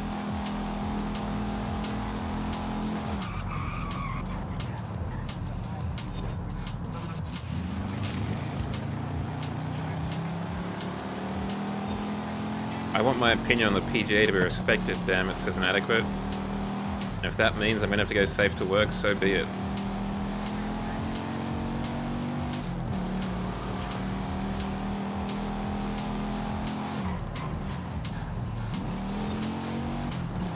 Get out of here, Victor.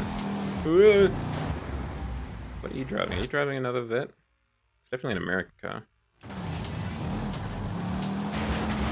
Oh, that went well, didn't it?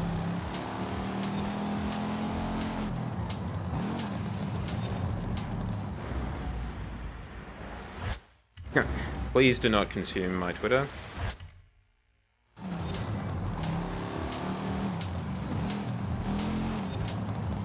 Why am I not turning?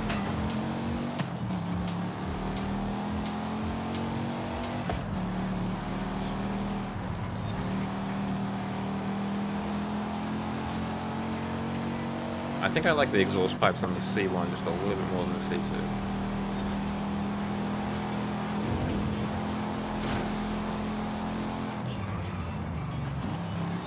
It's interesting to see though, it looks like the C2 is from an era when the kind of upright fin tail lights was dying off.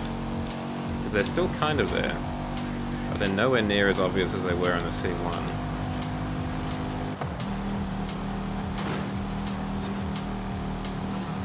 No, I think that I was so chuffed when you wrote something on my Twitter. I think when you were saying, I hope you get better. When I announced that I had COVID, I was like, damn. He really means it if he's typed it on Twitter.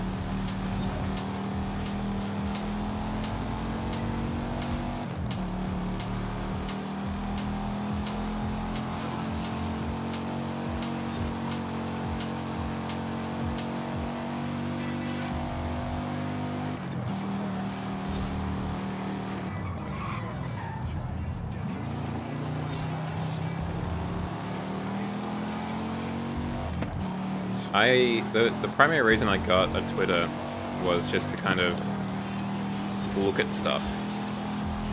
Look at artists and news and what have you.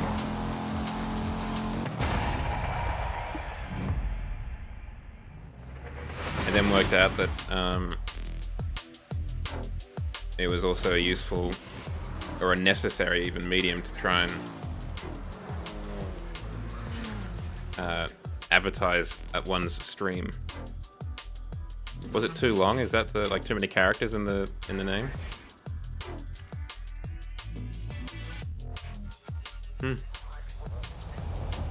Can you change the name to be Molecular Shadow Fox? Like, is it only a restriction on the handle? Okay, where was that last one? Over here. Turn around when it is safe to do so.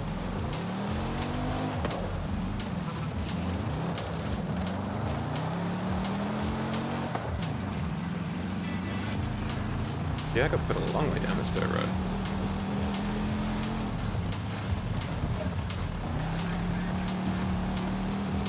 Oh wait, no, I'm wrong. I was driving back towards the way I came.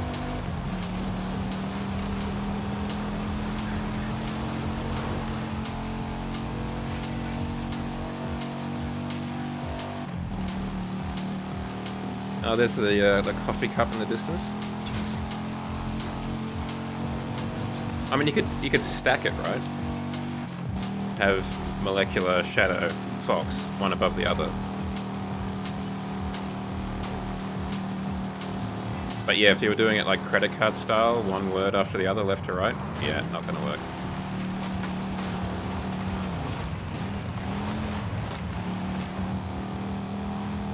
At that point, you don't have a con badge, you've got a con belt.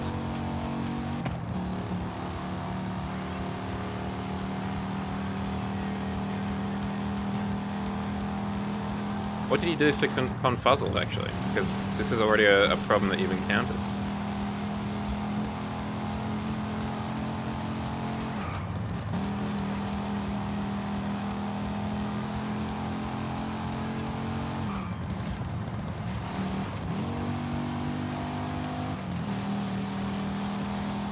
In 400 meters, you will arrive at your destination. M Shadow Fox. Well, I guess that's... Like, is the important part the last two words, though?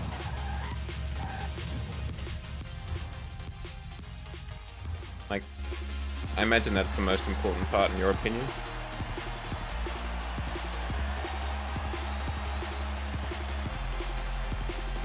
As opposed to going, like, Molecular S Fox.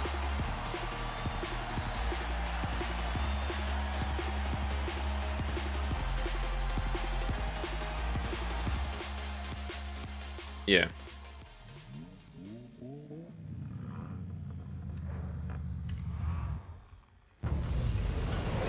And again, I feel like you definitely couldn't do Molecular Shadow F.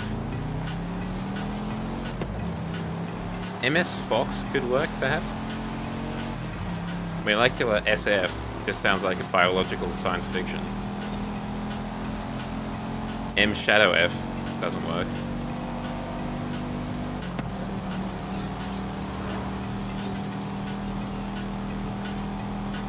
And Molecular S Fox doesn't work too well either, I don't think.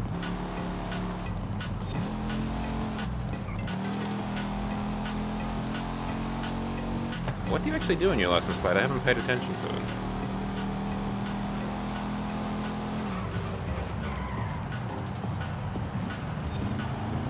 Ah, clever.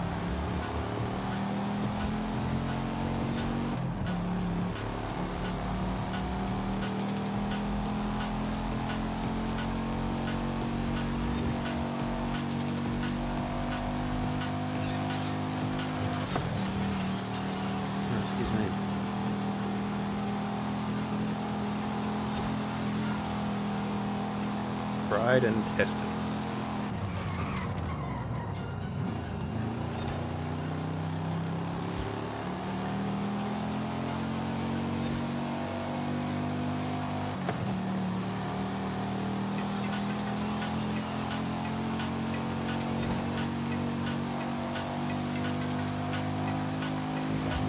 can't be that hard to get a vanity plate, surely.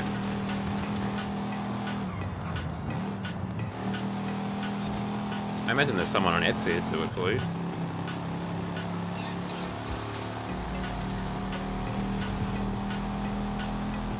Yeah, I mean, obviously, for, like, actual, you know, road purposes, a lot more difficult and probably more expensive, too.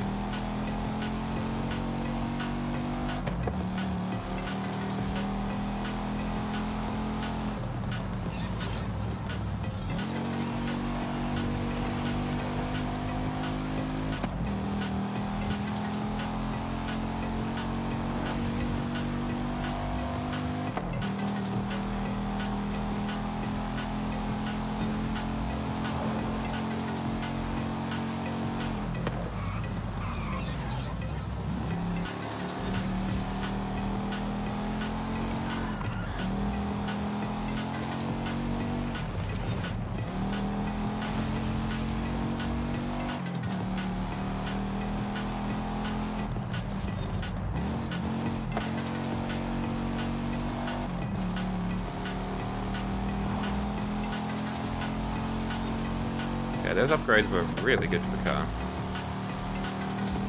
Really turned this thing around.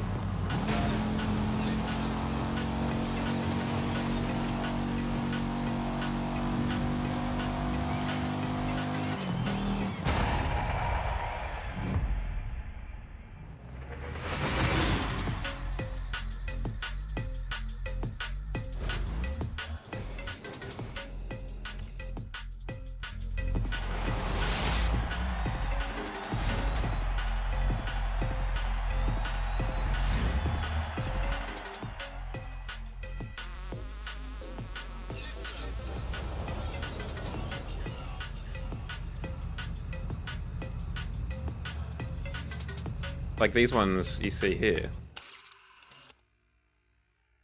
Like that. You guys not have them over there? It's not common, but... excuse me. You do sometimes see people here have them. Often dealerships will have them. Or it's not uncommon, at least, for a dealership to have one that they'd give out. Apparently this Lamborghini Aventador 21 is a bit pants, to be honest. It's not that great. Let's go do an event lab and hopefully that'll be better. Is this one closer? Yes, it is. Let's drive the new Aventador over and see what it's like.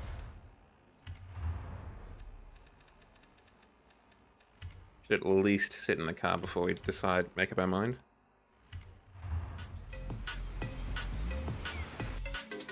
Yeah, I can see that this is an important one to have in some respects, being the last one.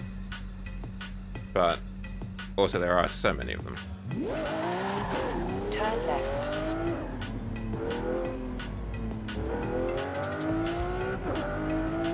In 400 meters, turn right.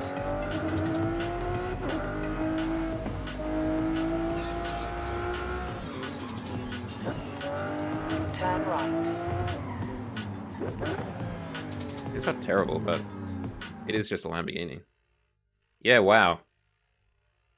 Someone didn't do a Google search of what that meant.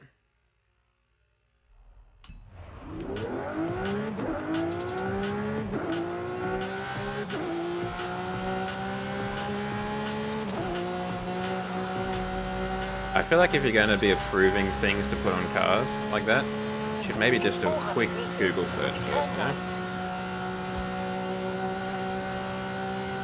Turn right.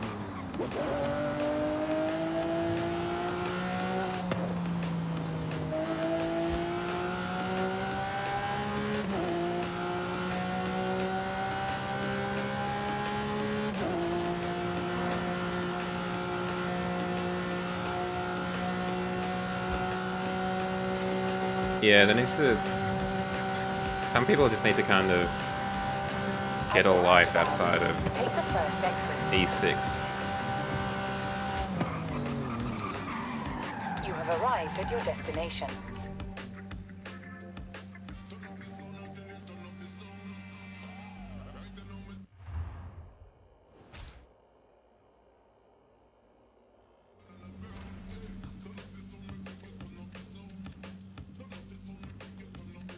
Oh, we can get in the Aero GT. Let's do that, because it sounds cool.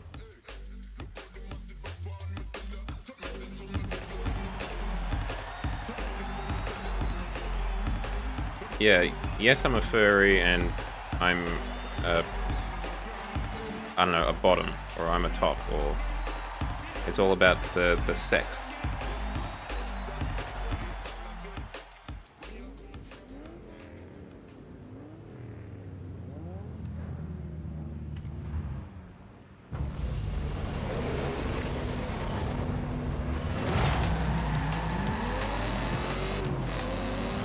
Damn, listen to that V8.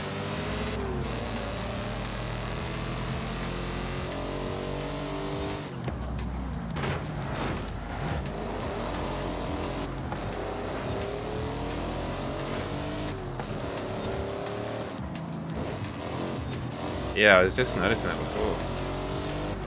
Wouldn't say they're firmly fixed to the car.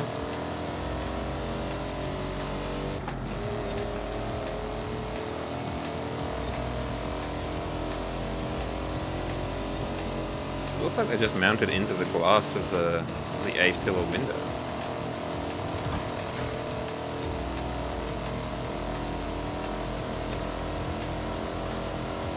I mean, we've got to cut them a little bit of slack. They're probably made out of birch.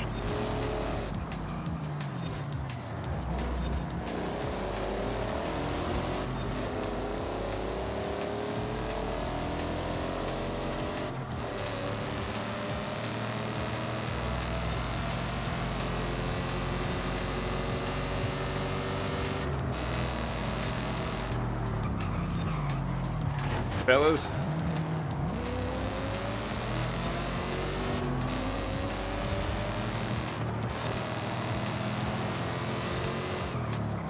Actually, that comment, the English craftsmanship at its finest, reminds me of the IT crowd scene, where Moss breaks out the fire extinguisher to put out a fire, and it catches fire. And he's like, oh, why did it do that? And he looks at the side that says made in England. He's like, ah, that makes sense.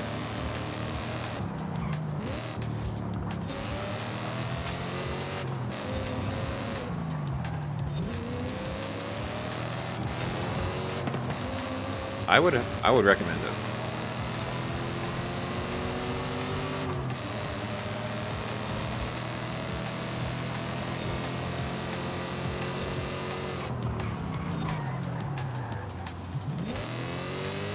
Done by the same guy who did IT Crowd is done by the same guy who did Father Ted. That helps kind of sell you on its humor.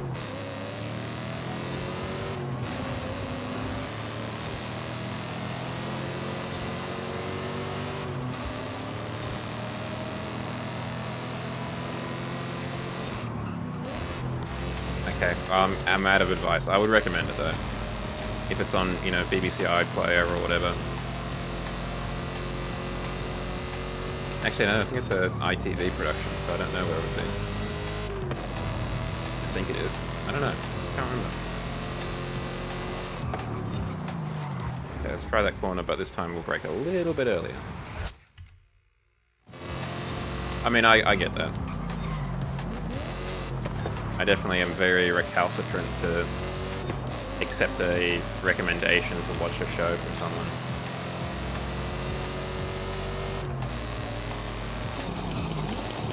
Thank you, Wasabi. I do actually need a drink. How are you doing, by the way? I hope the week has treated you well. Welcome on in.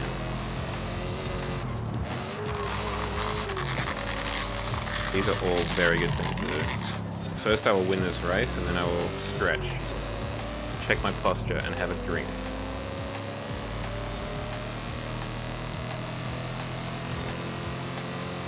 A long circuit, but not a bad circuit.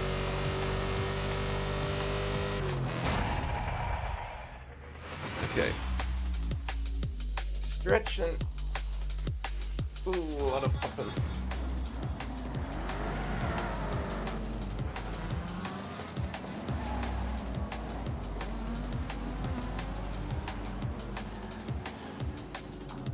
Big stretch.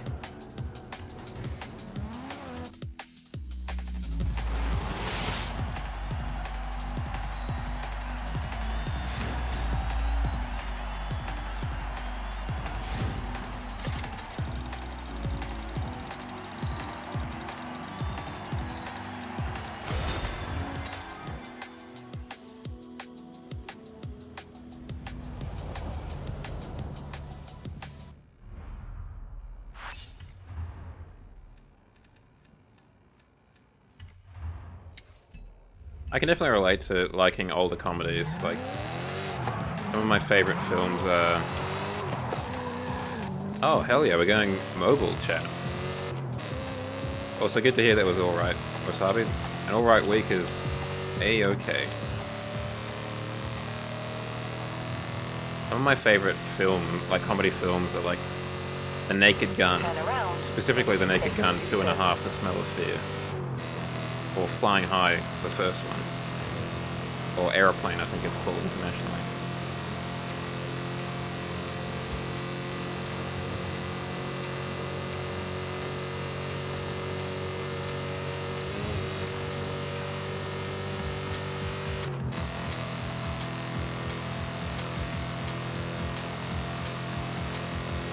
I think I also remember enjoying The Gods Must Be Crazy. I need to watch that again.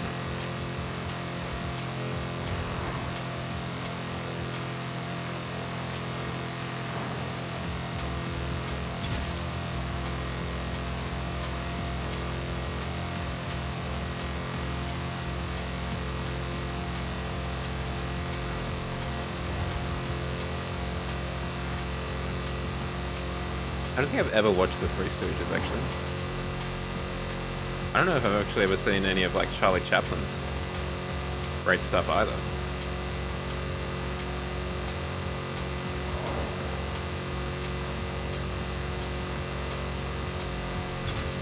Big fan of the slapstick comedy, are you, Shadow?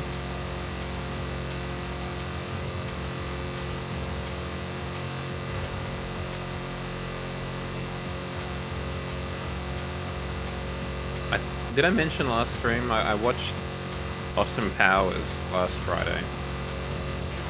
While I was still getting over to COVID. That film did not hold up very well. Turn sharp left. Recalculate. Oh, we overshot our exit. Not by too much.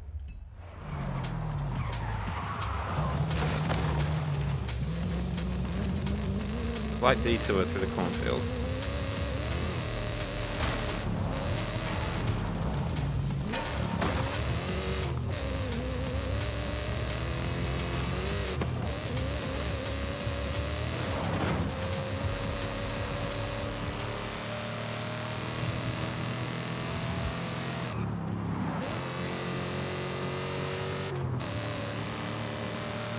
In 400 meters, turn right.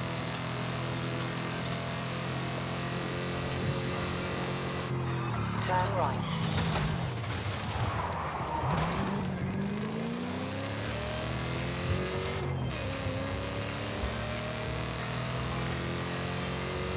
In 400 meters, turn right.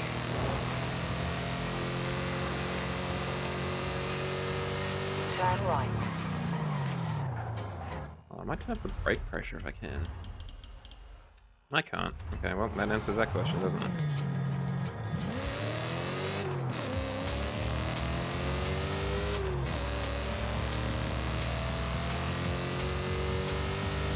I think part of the reason I particularly like The Naked Gun... Oh, of course, it's never funny when it's happening to you.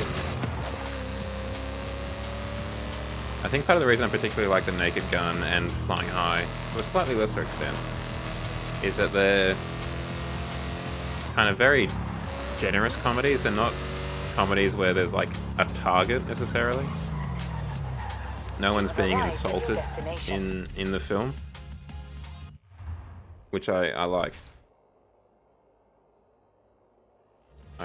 I try and practice that if I can, that kind of gentle comedy. I can't say how well I do it, but that's the dream at least.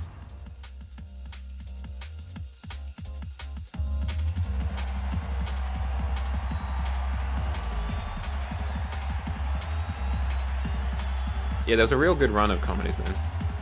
Oh, Top Secret. I have seen that once. I need to watch it again. And what's the other one? Hot Shots. I need to watch that too. Again.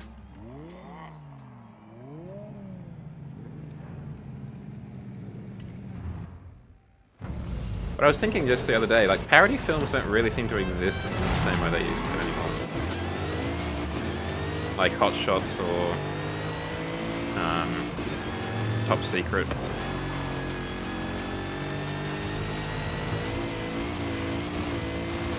The scary movie films, for example, have died a death, for better or worse.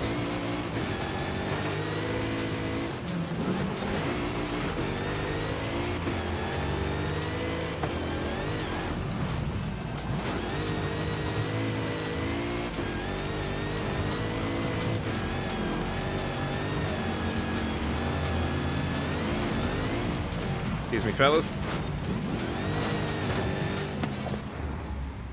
Oh, yeah, Johnny English. Yeah, I forgot about him. I haven't seen that film in a long time. Forgot about Johnny English. There was a new Johnny English film, like a third one, relatively recently, wasn't there?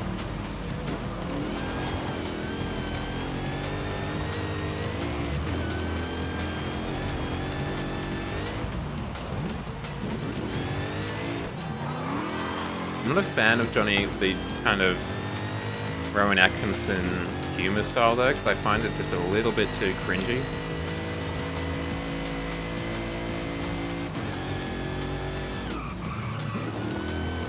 Not like in that, you know, it's not, I don't know, politically correct or whatever, but in that it just makes me like, I just getting secondhand embarrassment kind of stuff, you know?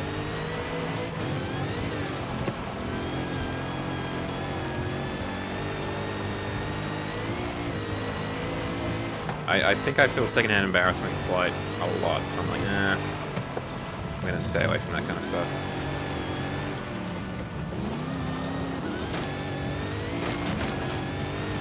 Definitely in the minority though, like Mr. Bean, as you're saying, very well loved.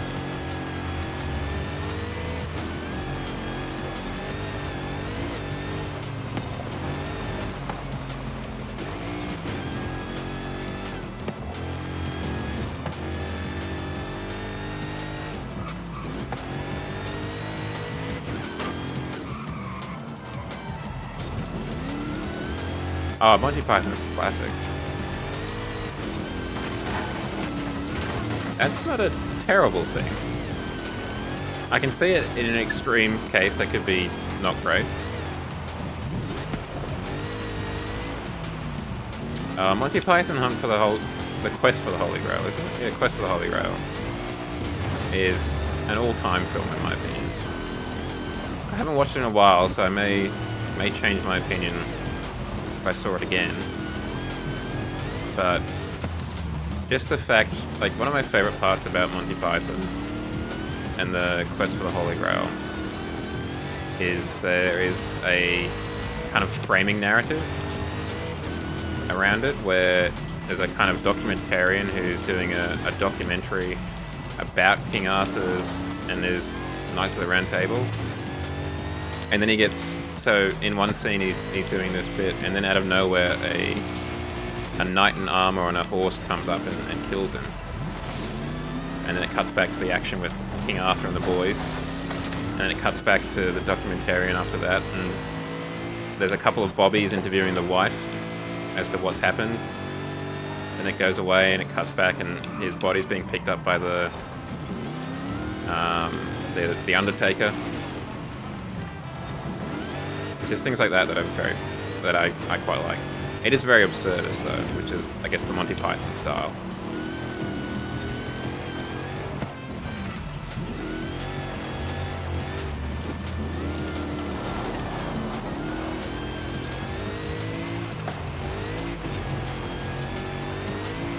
However, similar kind of vintage. I've never seen the Ernest franchise. I have heard some people talk about it, specifically Ryan Haley from Funhouse. I'm a big fan of the Ernest franchise.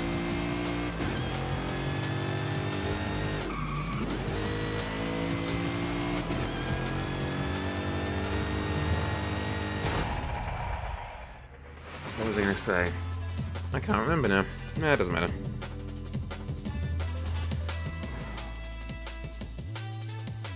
Oh, that's what it is. Of a similar vintage to Monty Python, something that I've never seen any part of is Benny Hill. The only time I've actually ever seen Benny Hill on the screen is in The Italian Job, when he played a character in that. It just doesn't seem that interesting to me, the Benny Hill show. It seems like it's just kind of one note. There's no variety to it.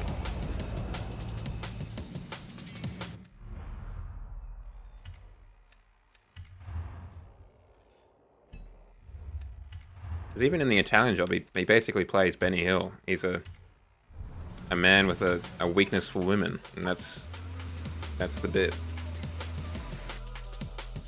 Do you rate the Ernest franchise, Wasabi? It seems like you do. Whatever, I don't know why. I guess it's because it's a bit more American.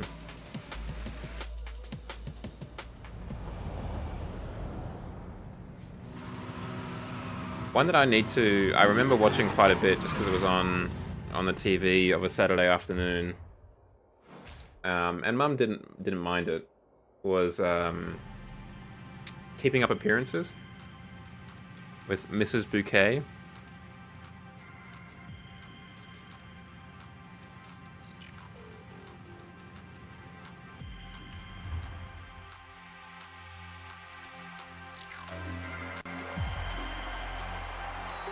Is it 90s? I would have thought it was 80s, but maybe I'm wrong.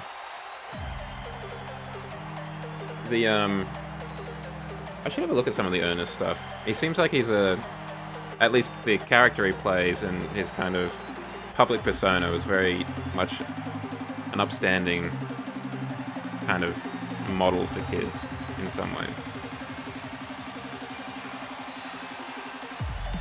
You know, a bit of a clown, but not like not a danger or anything like that.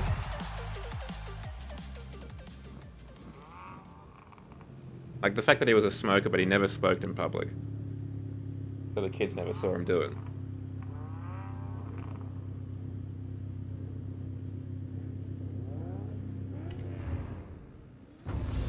There's been a lot of these courses recently.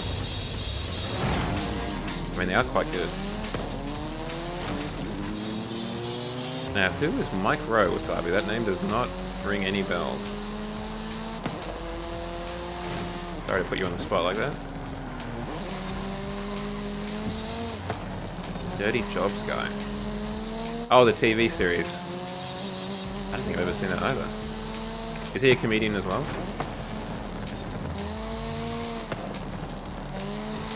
Actually, I did think of the one of the shows that Rowan Atkinson did that I do like. That of Blackadder, specifically Blackadder Goes to War.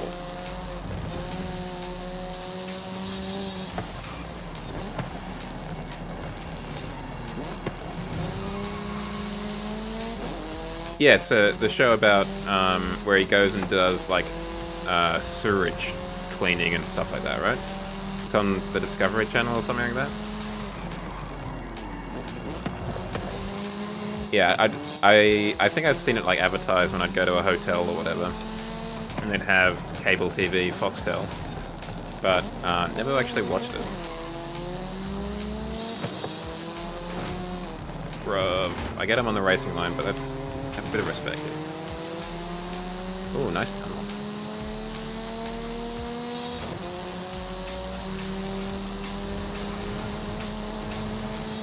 Is that like some sort of outback gold rush, or modern day gold rush kind of show? I feel like I've seen that advertised here too.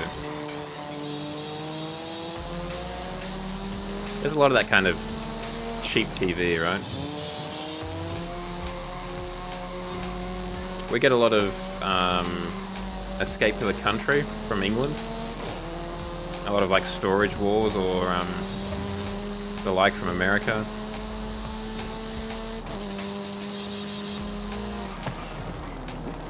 Oh, we get so many American renovation shows, actually, thinking about it. So much HGTV.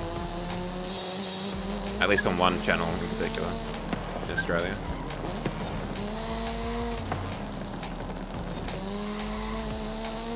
Interesting, it's kind of just before the news evening TV over here.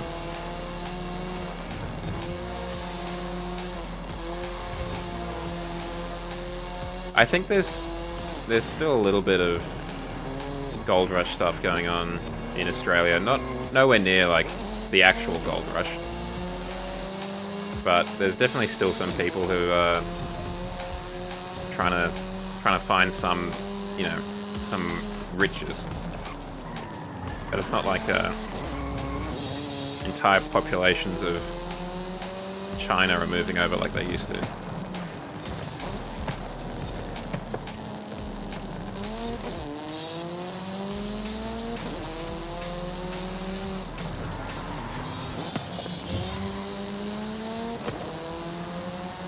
Get out of it.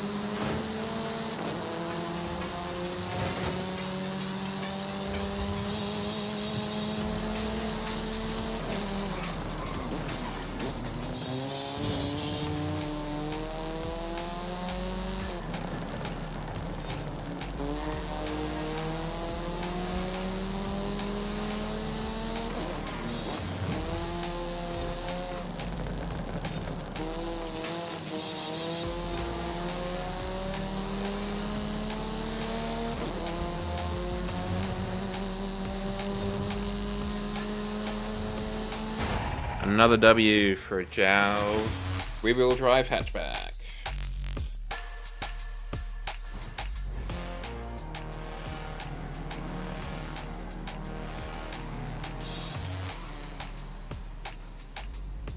Pretty tight race though. Well, particularly because my best lap was slower than the next like 6 people.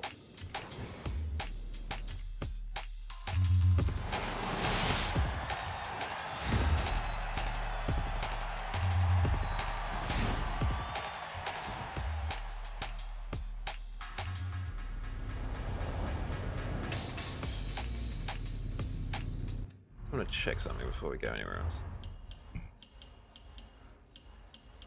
What's happening with the diff? Oh, we've only got a sports diff. Well, that's a foolish decision on our part. Should try and fix that.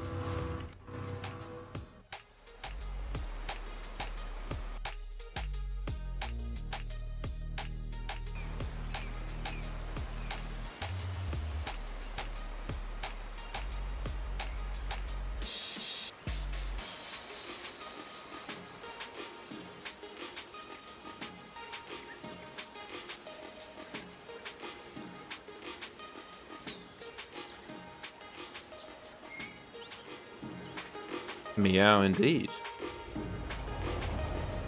Welcome back, Wasabi. Let's make sure we get a race diff on this bad boy. Welcome back, comrade. Australian trailer company, MDC. Oh, we'll have to have a look at that.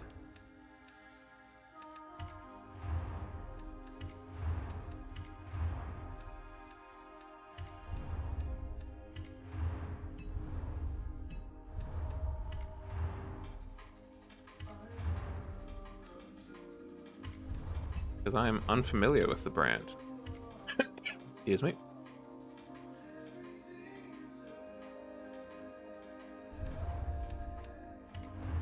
Interesting. A huge.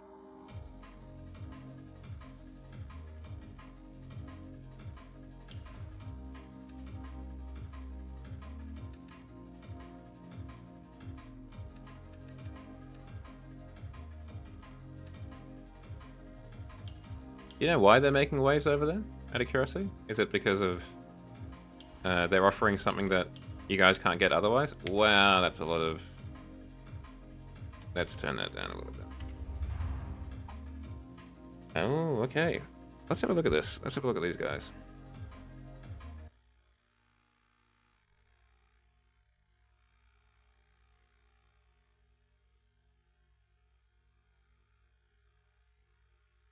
What are we looking at? MDC trailers.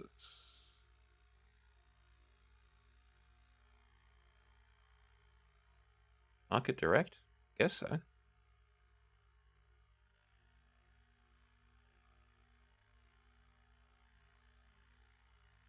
So it's like a caravan kind of thing?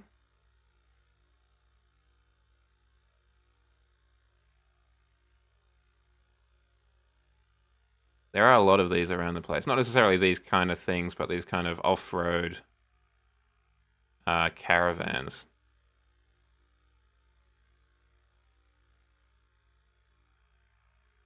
So not like caravans, but like just trailers that you can put stuff in? Or they're more like this? A collapsible camper. Luxury for the whole family. Both, okay. Interesting. Well, if you were down under, now would be the time to do it, apparently. Because it's $15,000 off.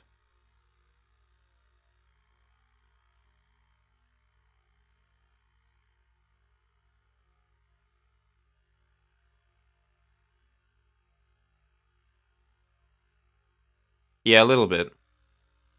It's probably a little bit smaller, I would imagine.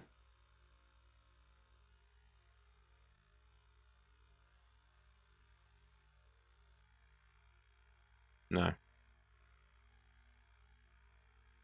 Yeah, just a couple of Aussie blokes. Yeah, give them the old double thumbs up.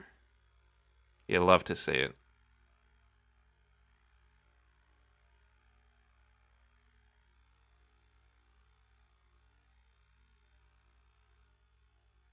You get some pretty good get up and go if you're just pulling one of these bad boys. Oh, look at that, a marble table. Very fancy.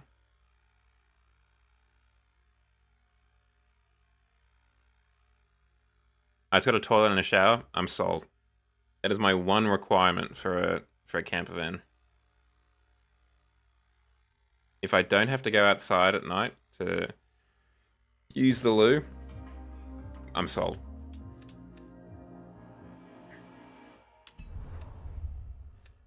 It's the one thing that I'm not a huge fan about camping. The fact that I have to leave to use the toilet.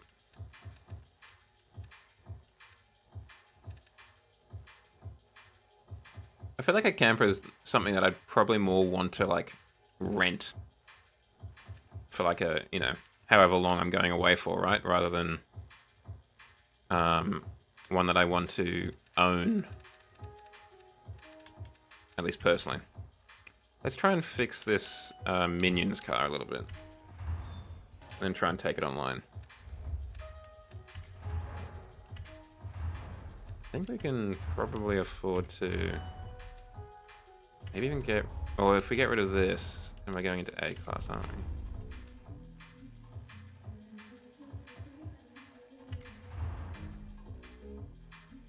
So what's causing you to have a look at these different cars? These different trailers?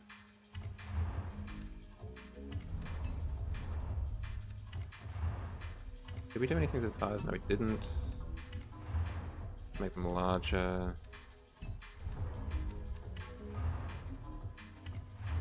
Oh, okay. Bit of a road trip on the cars.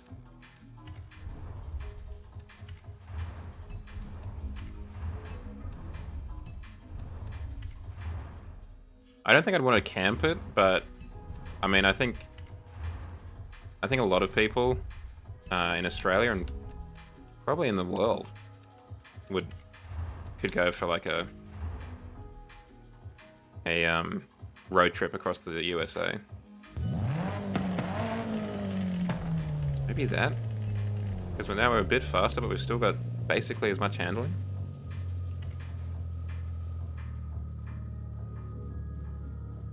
I mean, the dream obviously is to like hire a Mustang, maybe a convertible, maybe not. I'm fine either way. And, you know, do like Route 66 or something, you know, like the classic drives.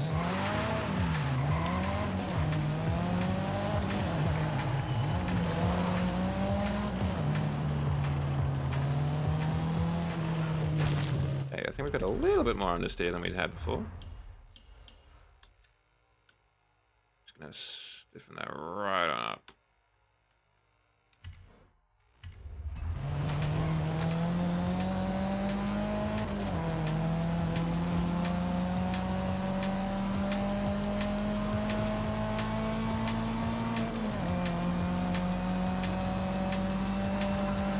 That's a bit better. Do you have anywhere in particular that you want to hit up, Wasabi?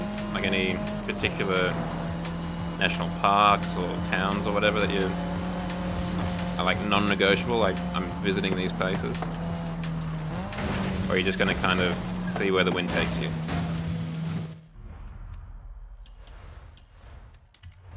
What's the gearing doing? Oh, let's try and stretch it out a wee bit more.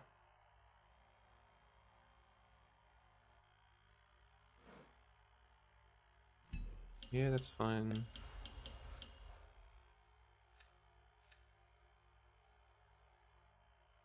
I mean, that would be a huge space. If you converted like a semi-trailer,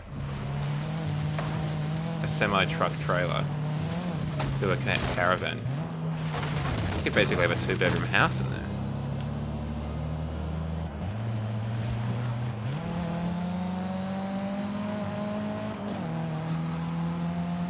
Actually, do you know the floor area of one of those trailers?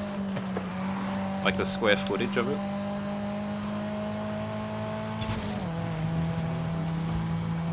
Oh, yeah. Get up near the redwoods and stuff? Yeah. I would love to do that. I didn't particularly like the show, but I really liked the kind of setting of Twin Peaks. And I guess, you know, Alan Wake in that kind of area as well. So I could definitely get behind going to, like, the Pacific Northwest.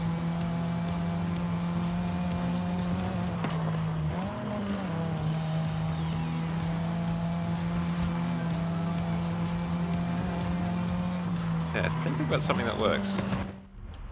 Let's see, let's find out how badly we do.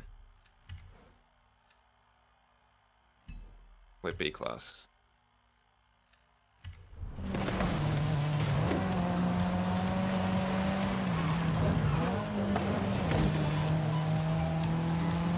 Interesting. I'll be honest, I never think about Montana. Not that I think about Oregon or Washington that much.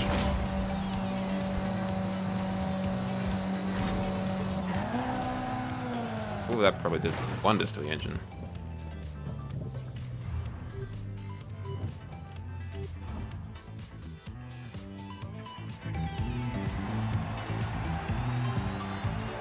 I've been lucky enough to get to the States twice. So I've been to like New York, Washington, Chicago for a little bit, Los Angeles, and like a night in Boston. So I'd love to spend more time in Boston, just to kind of learn more about it.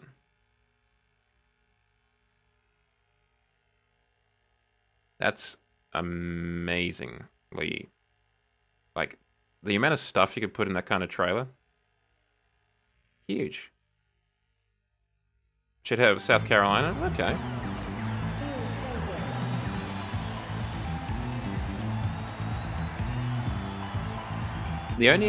That's interesting, because I'd never actually thought about going to the South. Or the Atlantic coast. If I was going to go to America again, and I don't know if it won't be for a while given financial situations, I'd probably want to do like the Canadian border, Seattle, Vancouver, Chicago, Toronto.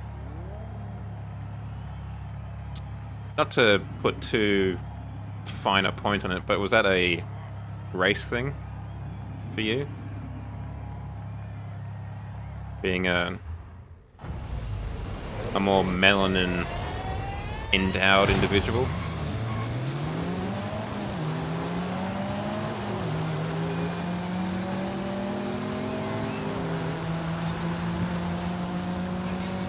I mean, I think I'd be kind of interested in going to like the old quarter of New Orleans, maybe.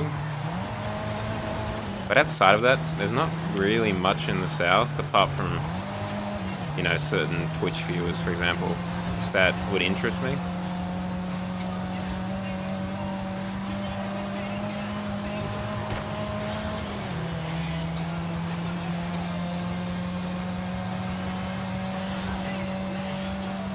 Oh, I could see myself going to Houston. Because I always was a big NASA guy. So I could see my going to Houston or Kennedy Space Center in Florida.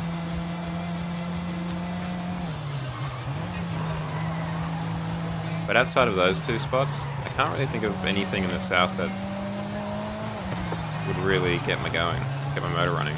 Unless there was a big, like, military museum. If there was a big tank or, like, fighter jet museum, yeah, I might have to cop a look. Yeah, my bag feels significantly heavier than it did when I came over. It's probably nothing.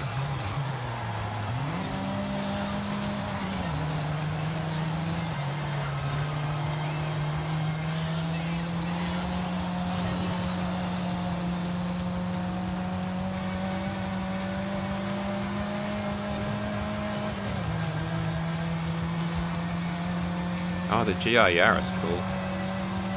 Cool car.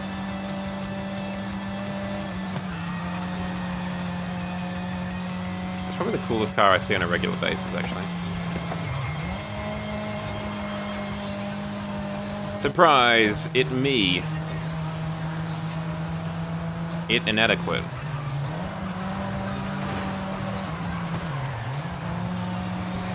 I'm calling and all the sub money I gave you says inadequate. I live with you now.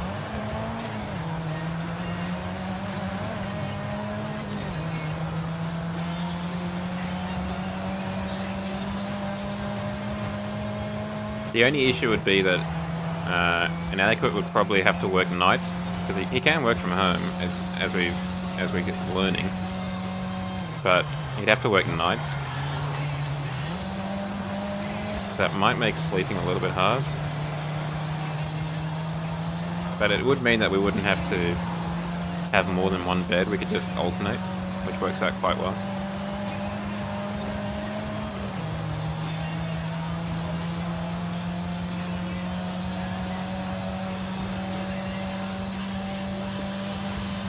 Scratch my nose.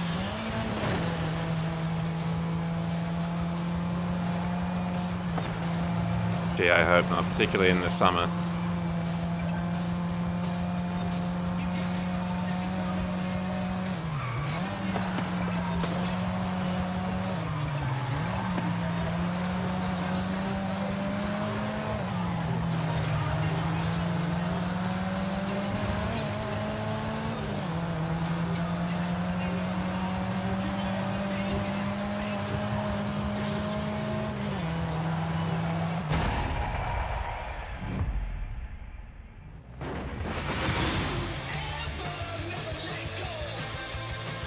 How much would one of those trailers go for, Shadow, though? Just going back to your previous point about the trailer.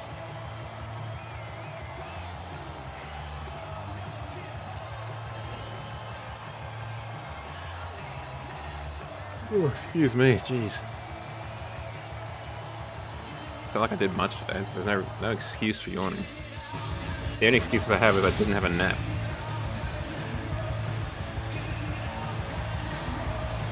We're all good in this chat, right?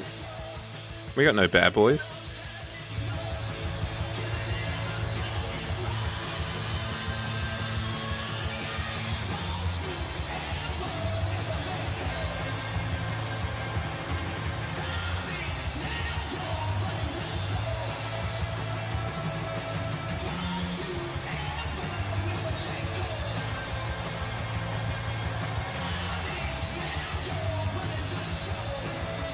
Look, it's definitely not a great car, this Megane, but I think it's better now than it was before.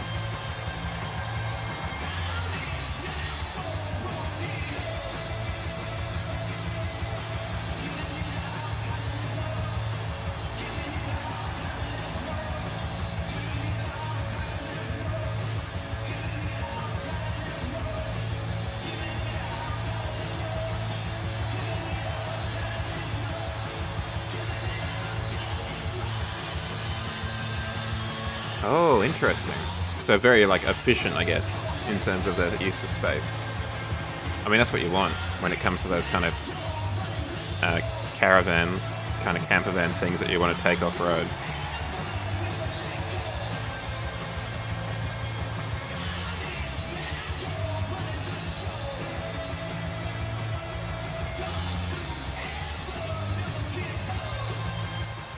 20 to 30 grand. I mean, it's not hugely expensive, but it's a lot of money. But you could do a pretty mean camper van in there. Caravan. Be basically the size of a bus conversion at least. But you probably got better headroom in the trailer.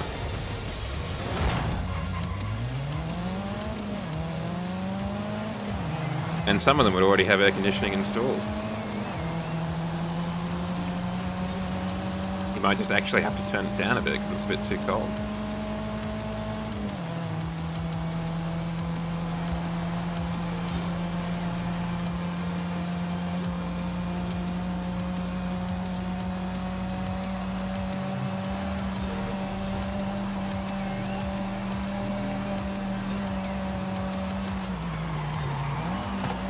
I mean, the only other issue would be that you'd have to get a truck to pull it. It wouldn't be much good just to get the trailer, unless you were kind of planning on hiring someone to take it from place to place. I had a feeling you'd be one step ahead of me in there. Are you just going to put a giant, like, tow rig on the roof of your Mercedes? Oh, you're going to get a Mercedes truck. Clever. More sensible, too.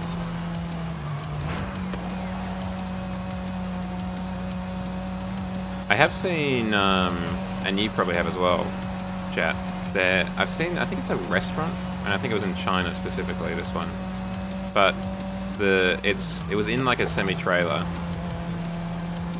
and it kind of, like the sides folded down, so it ended up being like 3 times as wide as it was when it was in road mode.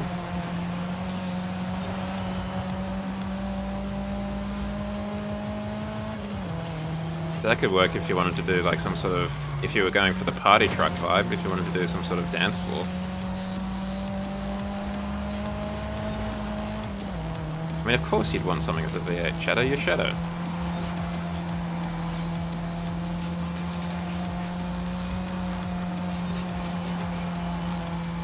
I didn't expect you to want a turbo diesel.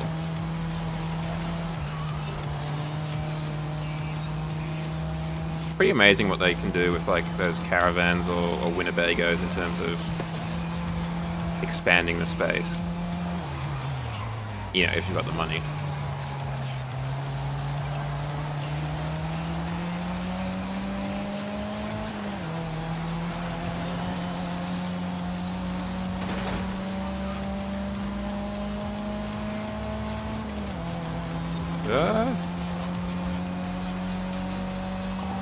I was trying to give this guy too much room, but let's also not bully him.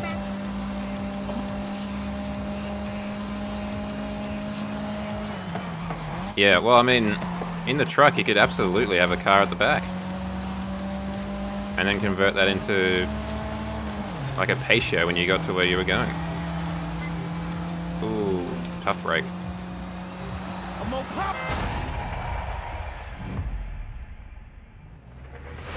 Particularly if it's something like, I mean, this is perfect for a Smart for 2, right? Because it's such a short car. It's what, 1.5 meters, 2 meters long? Just put it in there. Put it right at the back. That can be your veranda when you arrive at the caravan park or whatever. Just back that off. And you can drive to the shops and park with no problem whatsoever. And assuming you're properly balling at this time, because you know you bought your own truck and trailer and converted it, you could get the Brabus version too. So that's street cred.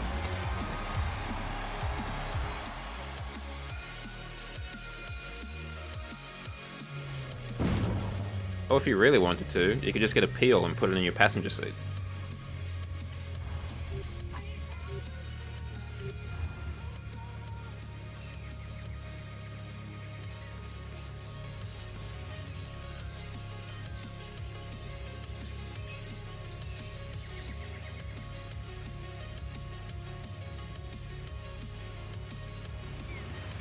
Oh yeah, that'd be brilliant then.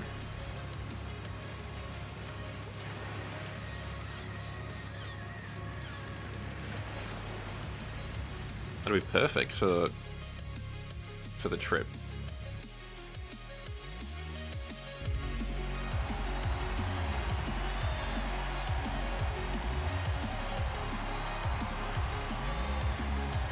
What kind of range does an electric motocross bike get these days?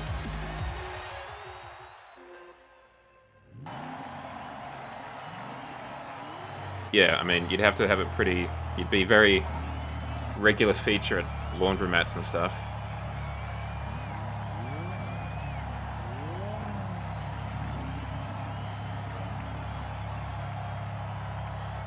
Okay, well, I mean, it'd have a lot of get up and go. Being electric from the from the go.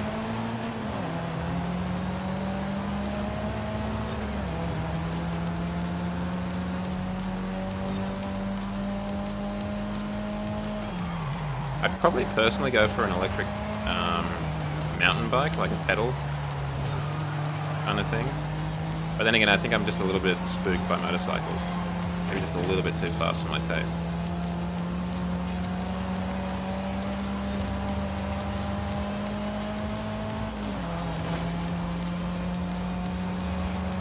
And if you've got panels or something on the roof of the caravan, you could probably just charge it with the caravan too.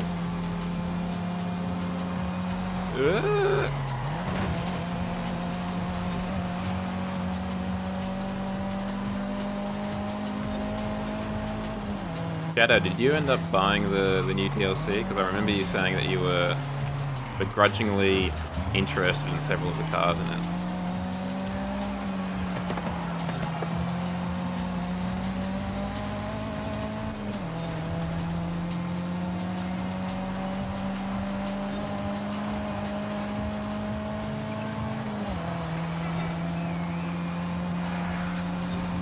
I only think of it because that the Pajero Evo drove past. Or the Montero, as it's called in the game. A pox on you, Forza, but also thank you for the Toyota Sarah.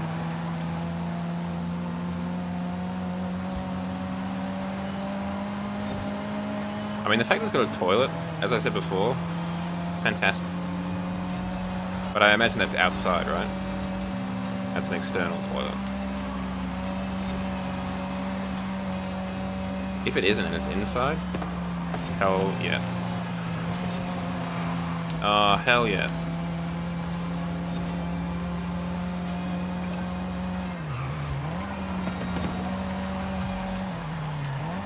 I'm trying to save for things and you're dangling carrots. Ugh. But thank you for the carrot, I do appreciate it.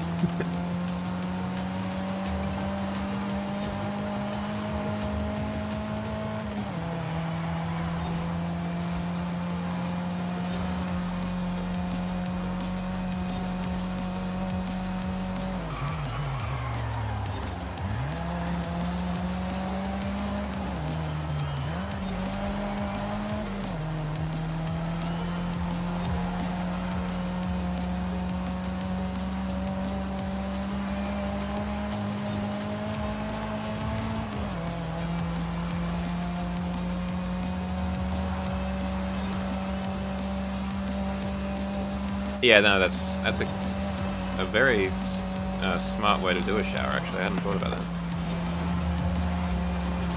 But wouldn't a motorcycle shadow be a bit hotter, given that you have to put on all the leathers and stuff like that?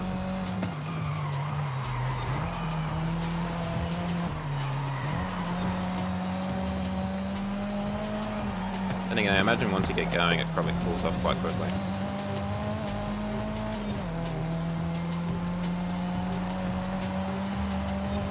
No, that's a fair point. Because you are basically just transporting yourself with that petrol.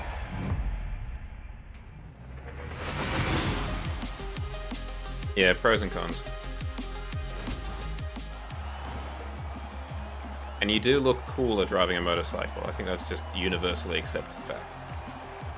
But that's another plus.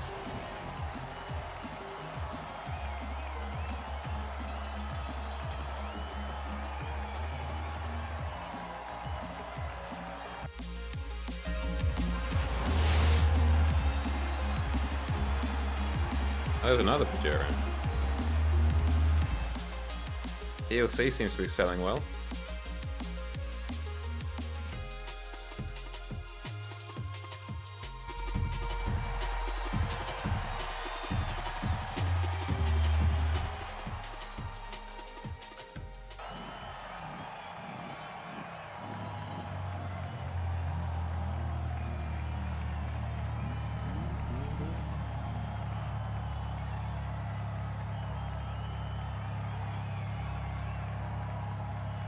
You may have been dangling it towards me, the proverbial wisdom, but no. Shadow was having a carrot of digital Toyota Serra and Stagia being dangled in front of him. Oh, we got a camouflaged big rig. The carrot of temptation.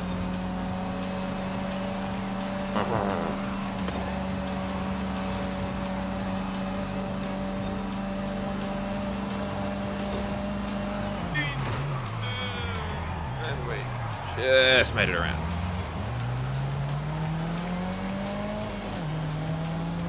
Oh, someone's in my car. You can tell because the glass stops rendering.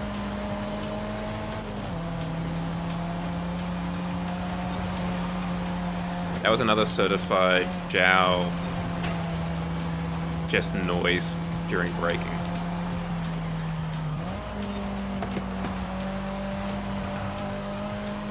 That was pretty cool. That was less cool.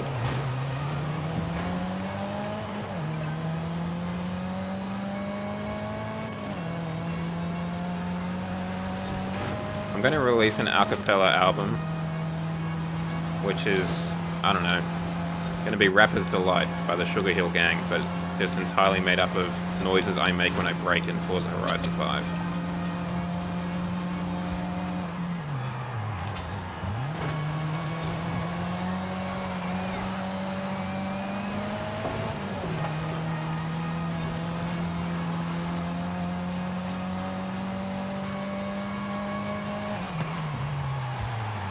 Or I could release an album where it's, now that's what I call involuntary sounds made during braking in Forza Horizon 5.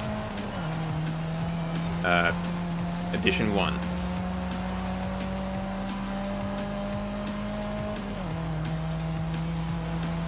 I don't know. It depends how desperate the money situation gets.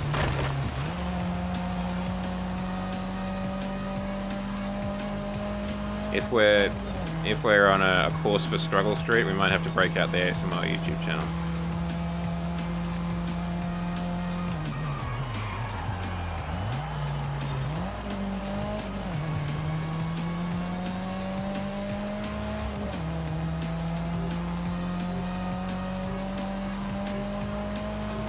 I was just thinking, what would I do ASMR-wise? And I mean, obviously, I'd have some suggestions from the audience, as we can see. But I actually don't know. I was thinking, oh, I'd do something weird, like an ASMR reading of the Gospel of Mark or whatever from the Bible. And then I thought, that's almost certainly someone's already done. Which, I don't know what to think about that. I think I've just missed a market, that's the thing that I can get from that.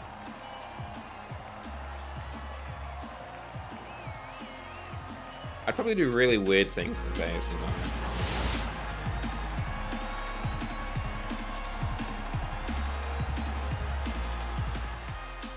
Like,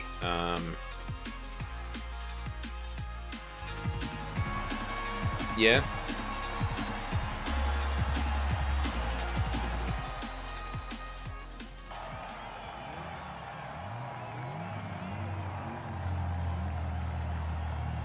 I don't know, maybe like an ASMR true crime podcast?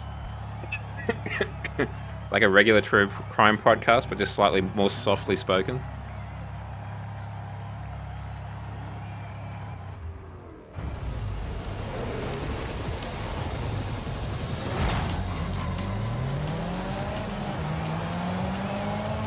An ASMR, like, air traffic control transcript reading.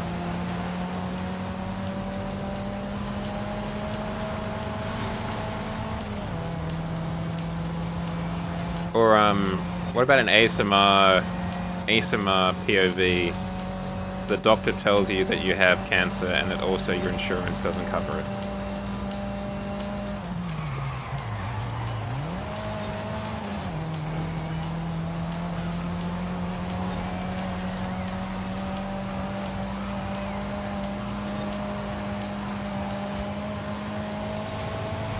ASMR, you forgot to take the chicken out of the freezer like Mama asked and she's just pulled into the driveway, what do you do?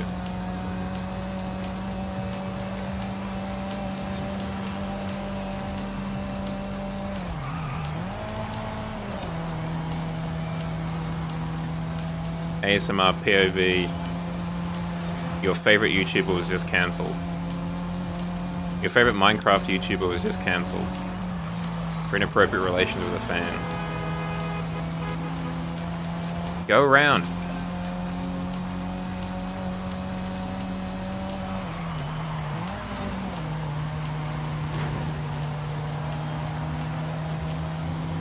POV, you're trying to do an ASMR recording, but your cat threw up on the carpet outside.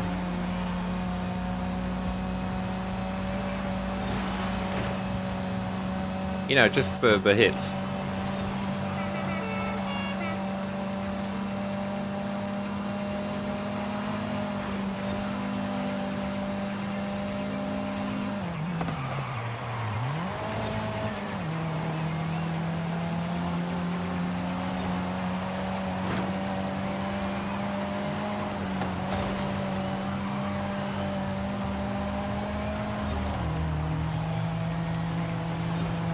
POV, you're calling reception because the air conditioning in your room doesn't work anymore. ASMR.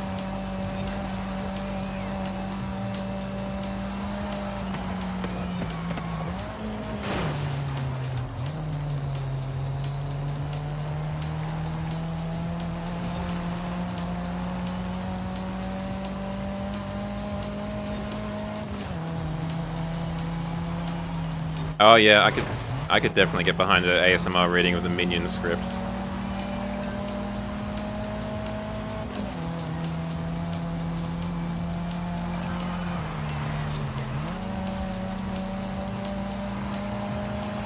Oh my goodness, I literally thought we'd already done 3 laps. I was kind of excited to finish.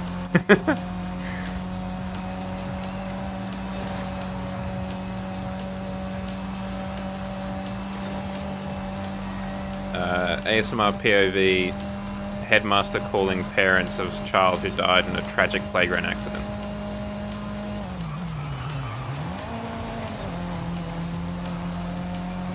Oh, ASMR POV, you're Boeing assassin taking out a whistleblower.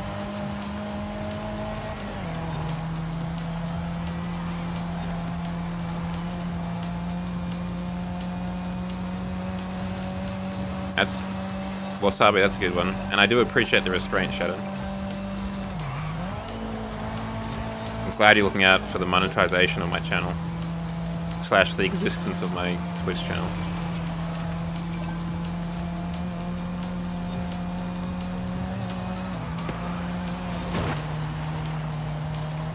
Sweet and innocent. That's the tagline for the Molecular Shadow Fox brand.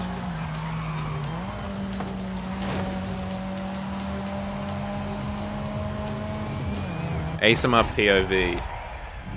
You're the OSHA officer reviewing Willy Wonka's chocolate factory.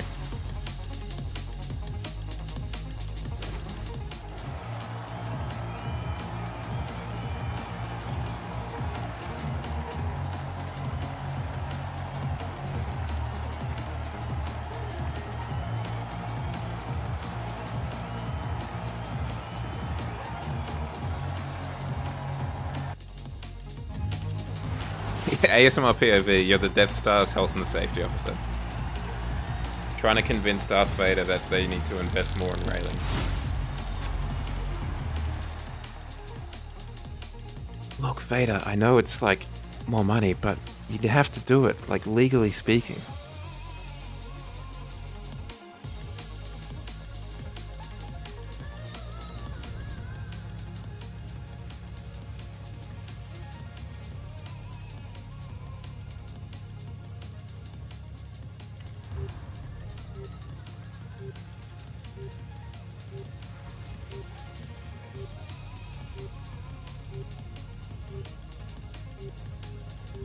Getting the Bentley. Let's go in style.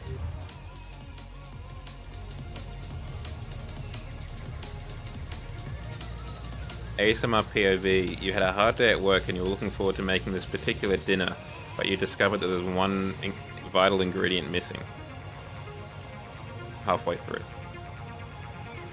Not clickbait.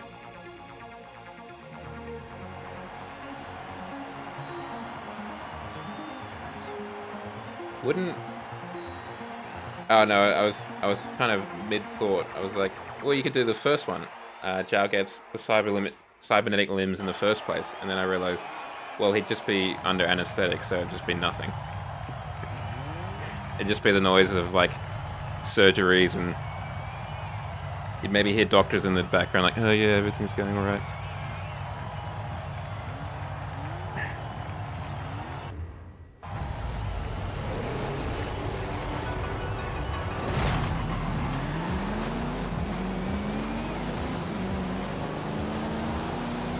ASMR POV, I expand my apartment by knocking out a wall.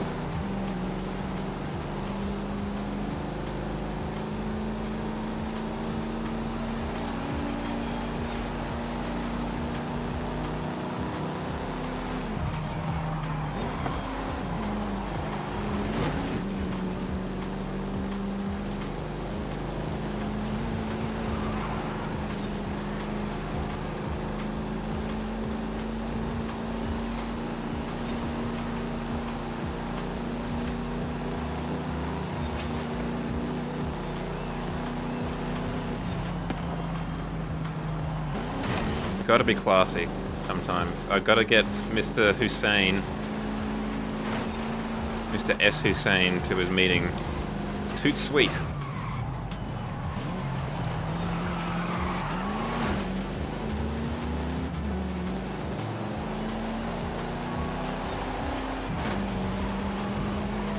X6X HTMH X8X.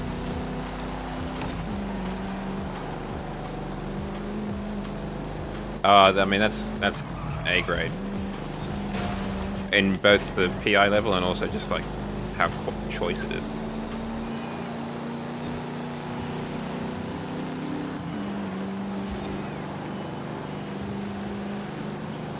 POV, you're the head of the Bellagio security, discovering that Danny Ocean has just stolen all of the gold in the vault.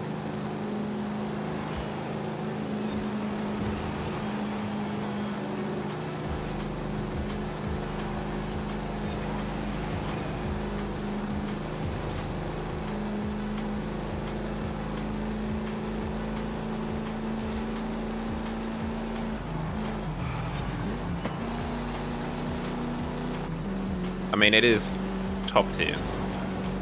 It is far better than it has any right to be. And it, frankly, is not that good.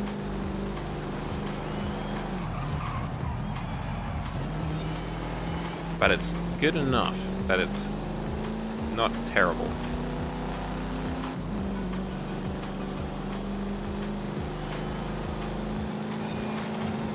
Maybe we'll take that out next.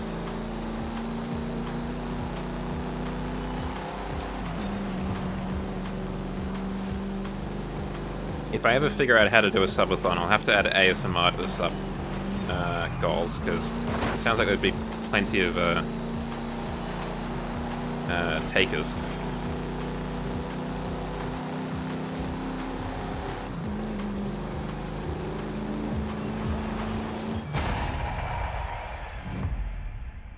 I think so. I think particularly if you already own the car, like if you both own the Bentley Turbo R, you should be able to borrow their version of it. But I think you should be able to borrow a car and then, like, pay them money for it.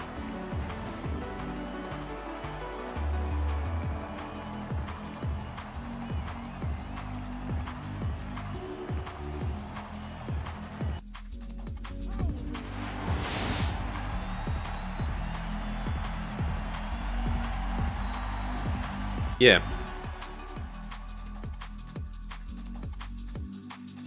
I mean, you could They could make it annoying where you have to, like, manually accept a prompt each time to encourage you to try and get your own version of the car, but I don't see why you can't, you know, share it around without having to hand over the keys.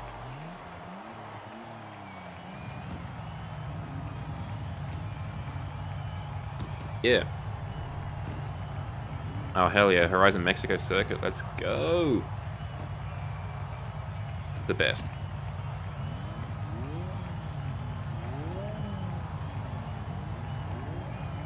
POV, ASMR POV. You're selling a carbon fiber submarine to a bunch of billionaires.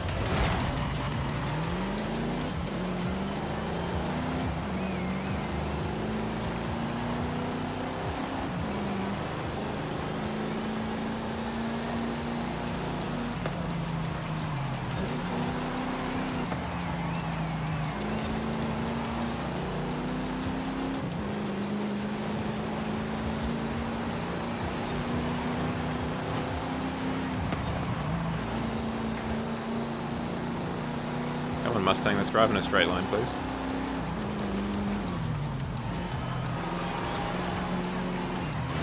I'm wedged between two.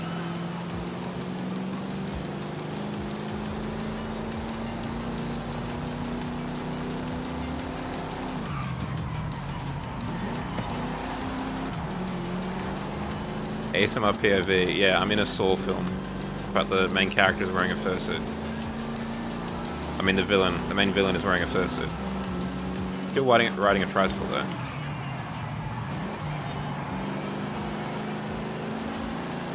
ASMR POV, you're in San Francisco trying to drive home, but someone has cut your brakes.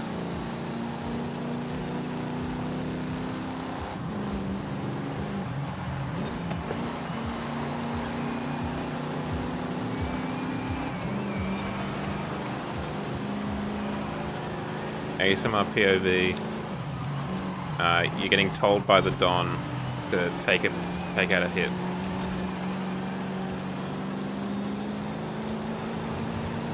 You mean speed?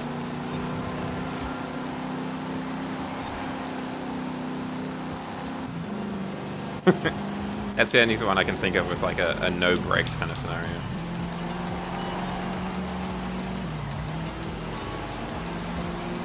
Speaking of which, there's a Father Ted episode, going back to what we were talking about earlier, where they do a parody of Speed, except instead of it being a bus, it's a milk truck that goes like 3 miles an hour.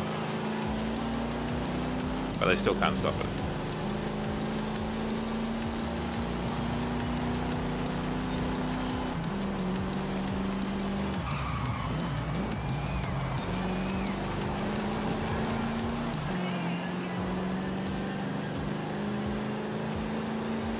There was a spate of those kind of things happening intentionally or otherwise.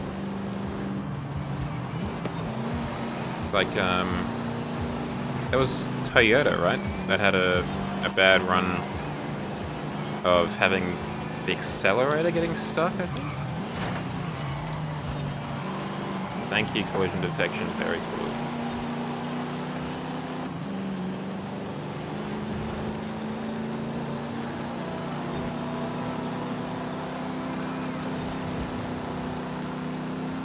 ASMR POV, being pulled over for not having a license plate, and you're going to try and use your, like, attractive charms to get out of it, but realistically you're not that attractive, so it's probably not going to work.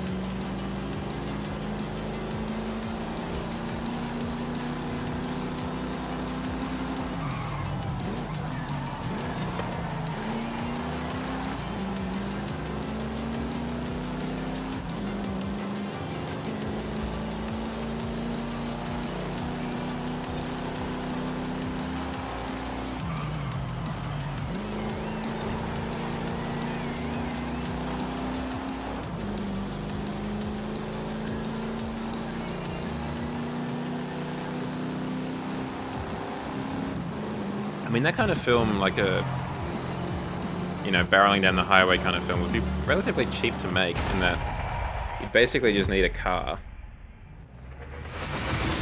and a green screen and an actor or an actress or whatever you want to call it.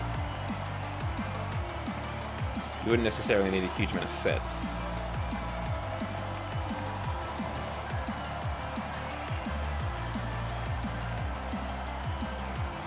The death car on the freeway? Is that another ASMR?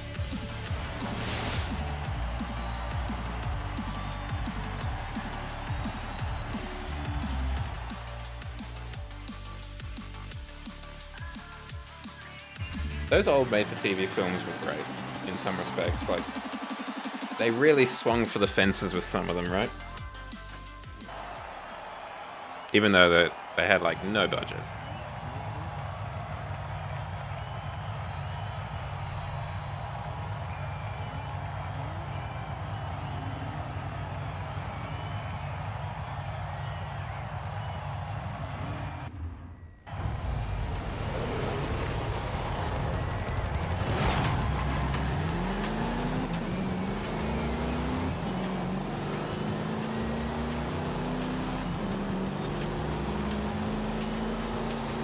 Death car on the freeway. Maybe that's the film script we could do an ASMR reading of one day.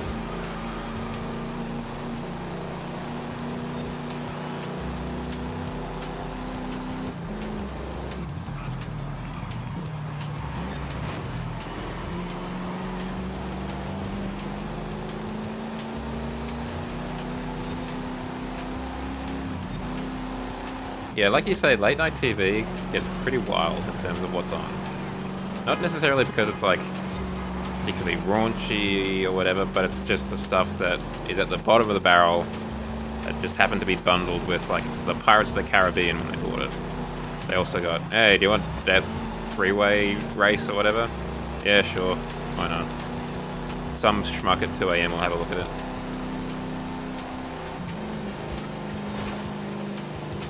Like, I remember when I'd stay up late at night, doing, like, uni work, I'd often have the TV on in the background. It's like, what the hell? What? What's this? You know, because the more conventional, popular film would finish, and then something else would start, and like, oh, this is significantly less quality.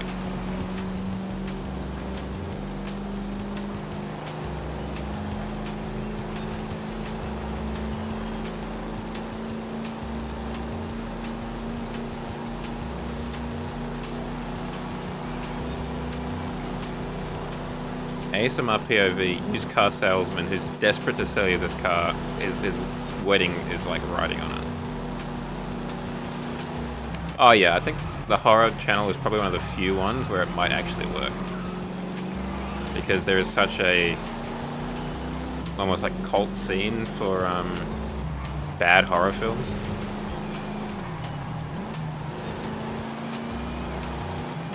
Or horror films of a lesser quality. Might be the more politically correct way to put it.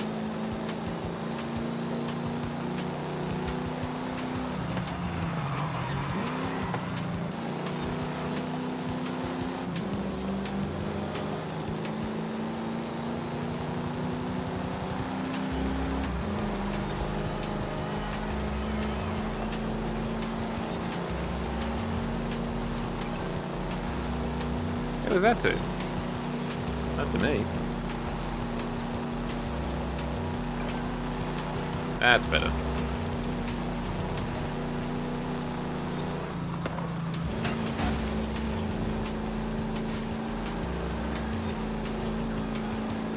ASMR POV, you're watching a 2 AM vacuum cleaner sales infomercial, and you're kind of tempted, but you also realistically don't need or can afford a new vacuum, but it does have a lot of suction, as they show.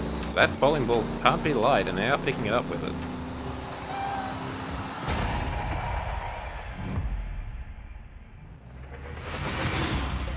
I remember, where was I? I think I was at a doctor's surgery or something. You know, as you do. And I think they had... No, it was at the gym. And for whatever reason, they had the shopping channel on one of the TVs in front of the... like the exercise bikes and the treadmills. And they were selling air fryers. They were selling one air fryer, and I think it was like, I don't know, particularly quick or something. Whatever. It was an air fryer. And then the next ad was an air fryer, but this one This one was a large air fryer. So I was like, you'd feel like such an idiot if you just bought that a smaller air fryer. Because now you can buy the bigger air fryer. Idiots.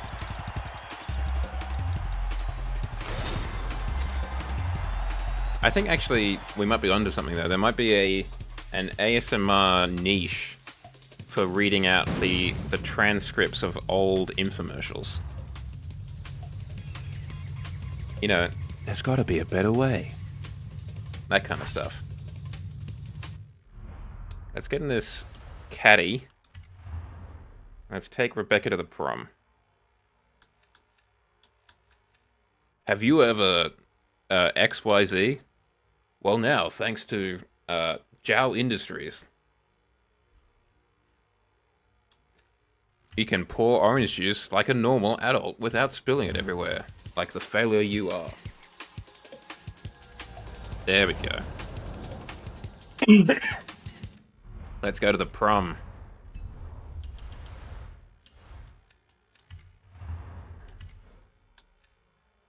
Where were we? A class.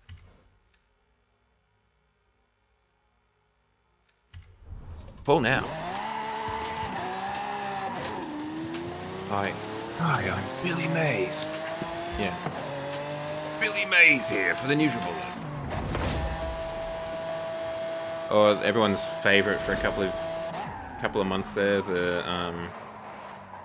what was his name? The guy with the that waterproof sticky tape. I can't remember any of its names now.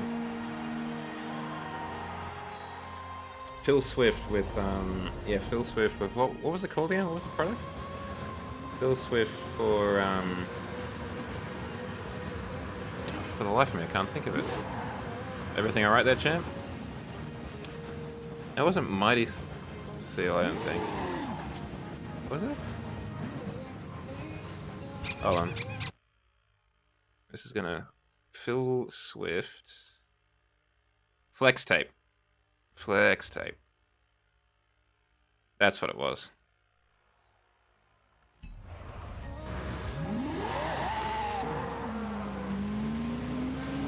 Mighty Spray. I haven't heard about that.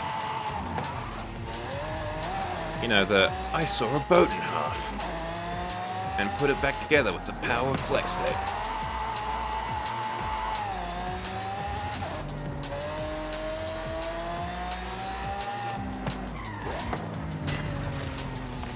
Is that the bad guys in the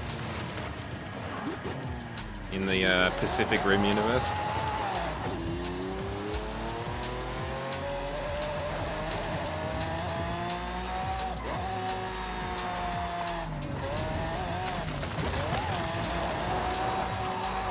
Where'd everyone go? Did they get pulled into the event and I didn't? Ah, okay. Kind of the bad guy then.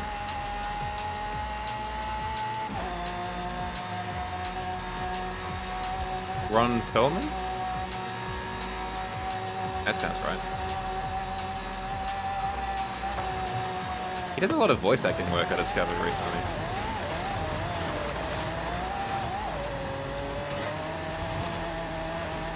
Which, you know, good for him.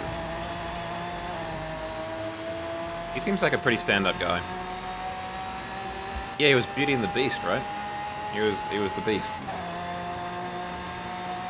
Oh, cool. So I did join the race. That's awesome. Well, luckily the ads are running now, because there's not going to be anything to miss.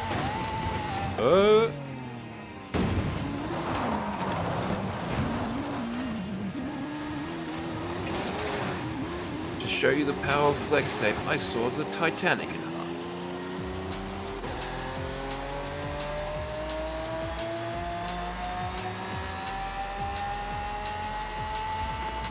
I actually quite like those Hellboy films. I didn't even hate the second one, which I know was much less loved than the first. Yeah.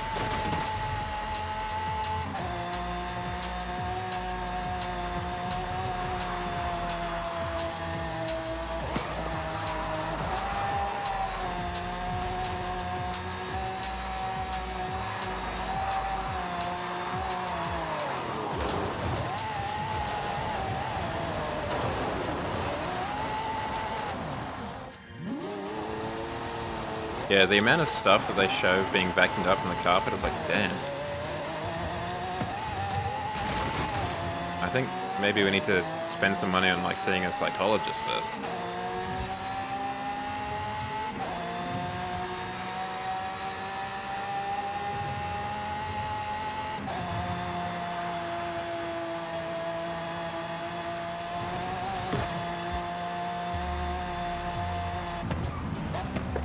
I just love the ones where they're doing things so obviously incorrectly. Like they're trying to pour orange juice out of like a 55-gallon oil drum or something like that. It's like, oh, there's got to be a better way to pour out orange juice. Introducing the new Jow Industries 1-liter bottle. And funnel. Pour the gallon drum into the bottle and then use the bottle to pour it into a glass. It's so much easier. Like, is this a problem people encounter?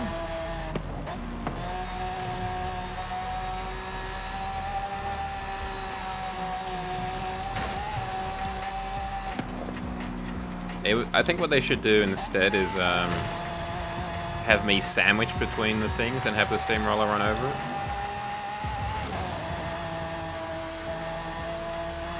Oh, we had... I don't know if it was an infomercial, but I've definitely seen a commercial here where they do the trick with the wine glass on the corner of the bed or whatever, and then have someone jump onto the other side, and that none of the wine comes out.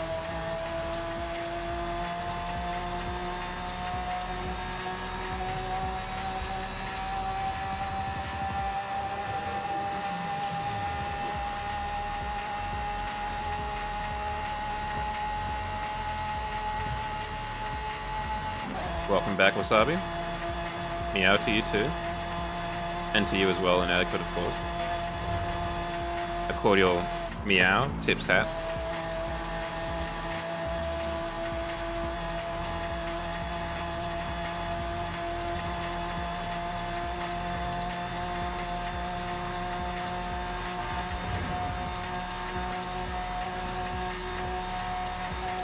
Mavixen, tips Fedora.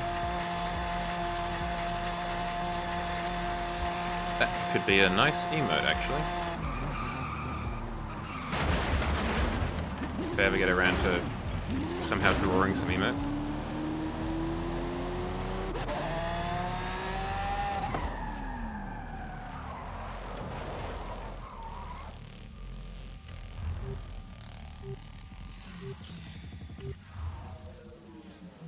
And maybe this time we'll be able to get into a race.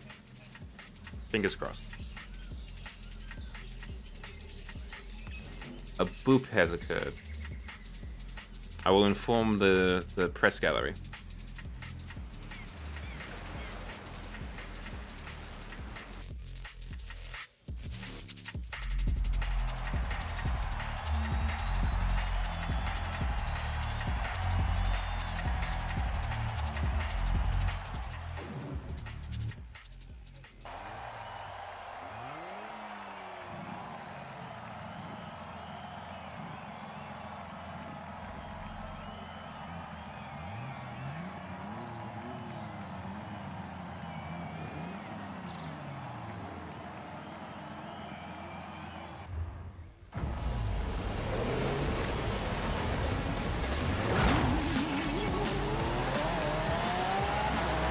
There's got to be parody, like, infomercials, right? Like, there's the classic kitchen gun one from some English comedy show.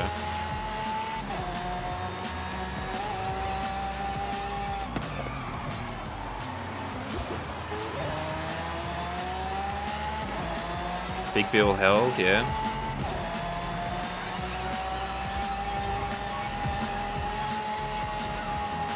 Everyone's favorite car dealership, which is also the home to Challenge Fizzing.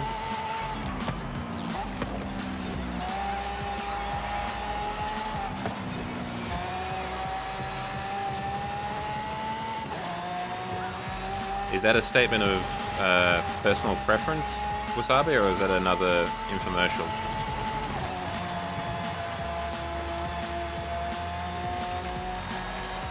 Because I'm partial to a nice refrigerator myself.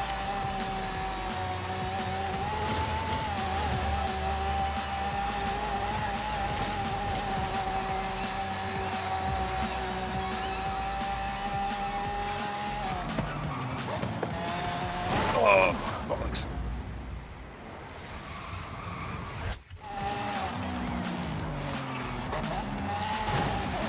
I mean, there's kind of... It's not exactly a hot take, but there is a weird amount of fridge innovation. Oh, real customer testimonials.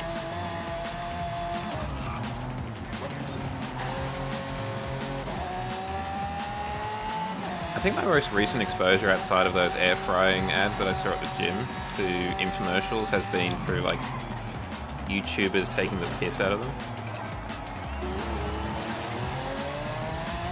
Like there's some sort of tactical brand in the States, I believe, and they were doing things like tack glasses, which are just kind of sunglasses that were polarized, tack lights, which is just a bright torch. I mean, I think it's the same here as well. I think America is just the home of all of those kind of infomercials for the most part. We do have a domestic shopping channel. There is like an Australian shopping channel.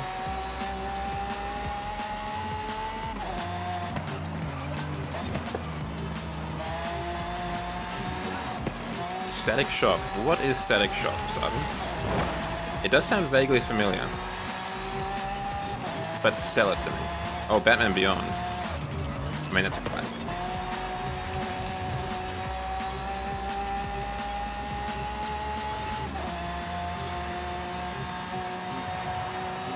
We got Becky to the prom in time.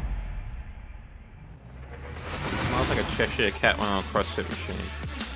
It sounds like a riddle from Batman Beyond.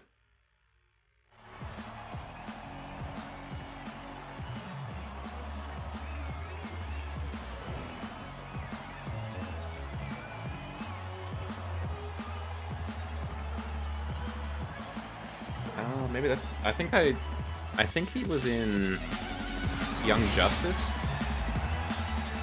Or at least like a character similar to that. Maybe that's why I remember that.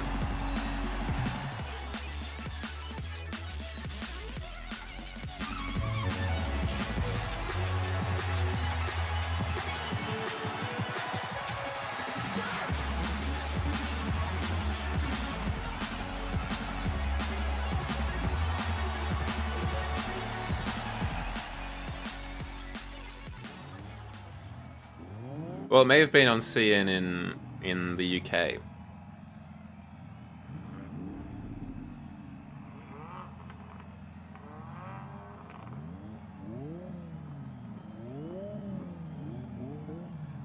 Different licensing deals and all that.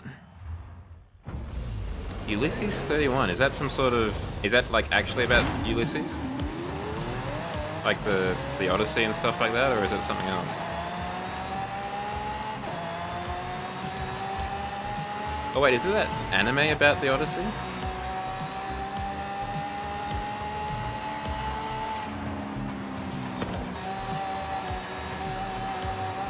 Yes. And it's got some weirdly banger theme song for the intro.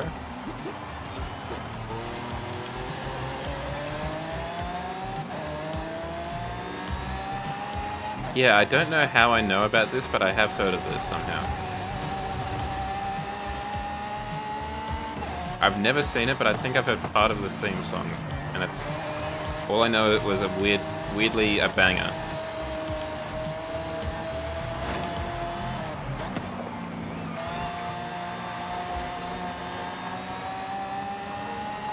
The only Thundercats, not Thunder Kids. That's the kind of Thundercats babies, but with foxes instead of cats.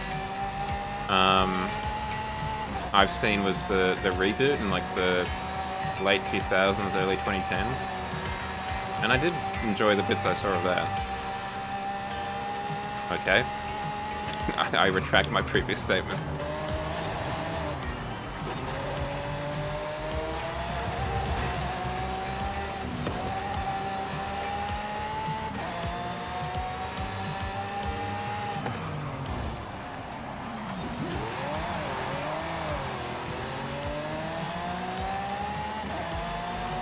Oh, hell yeah. I think the first TV show that I was really into was Fireman Sam. That was the Ants Pants when I was in preschool. Sherlock in the 22nd century does sound kind of sick.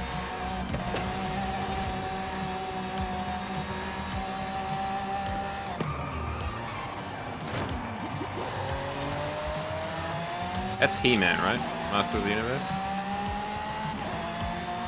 The closest thing to a weird thing that I watched, particularly in the world of anime, was I watched, just because it was in the video shop, some of the earlier seasons or series of Voltron, which I enjoyed quite a bit.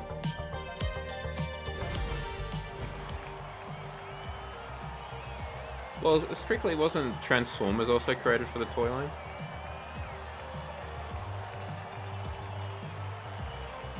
And I think G.I. Joe as well, like, wasn't that quite common around that time in American television?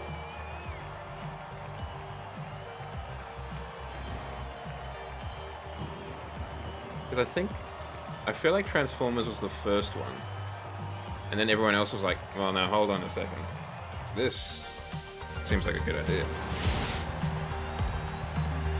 Was it the same program? Action Force, or was it just the English version of G.I. Joe? With, you know... Ah, okay. Oh, so they renamed it. Weird. But not unheard of. They do rename things.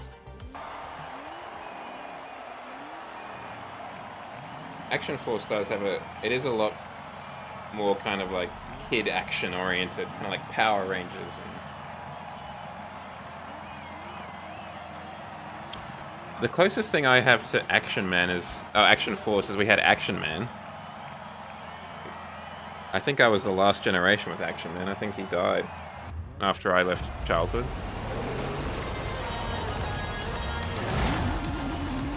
He was just a stereotypical action figure, if I remember correctly. I never had one myself. I was much more of a Lego man than I was a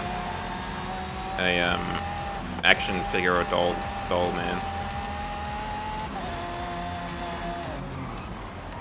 Then again, I was a huge fan of soft toys, so I'm not exactly better than anyone.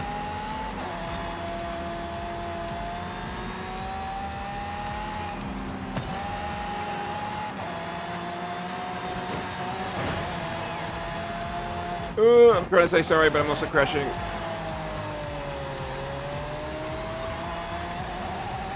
Was that by choice, or because your cousin wanted someone to play with?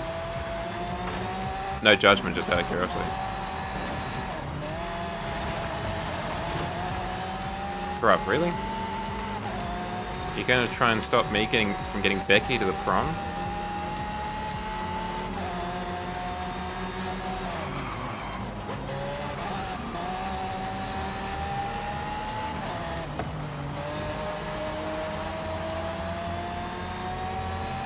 Yeah, you know, needs must.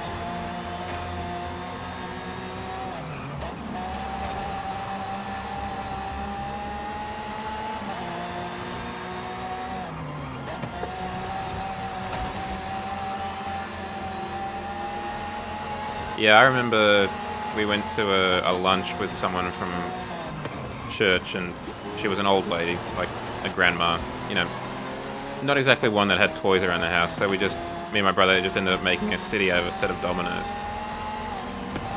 And that's just what we did. Ugh. Keep forgetting how big this car is.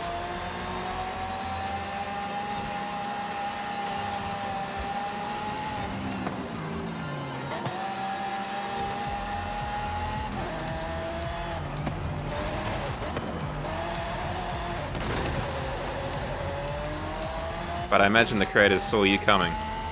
They, nothing to see. I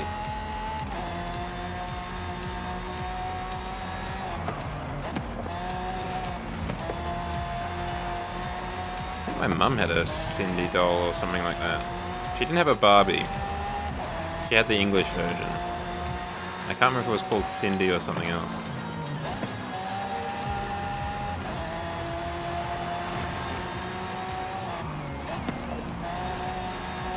But this was back in like the 70s. No, the 60s, sorry.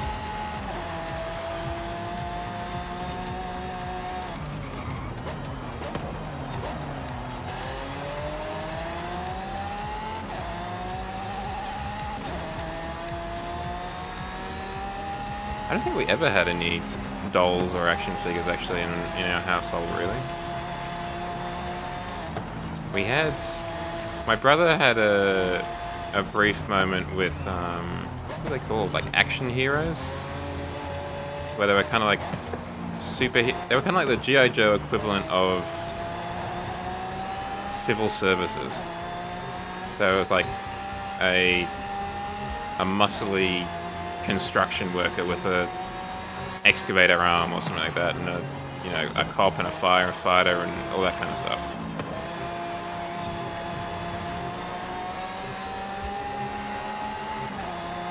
Ooh, I don't know if... No, we should make it, I think.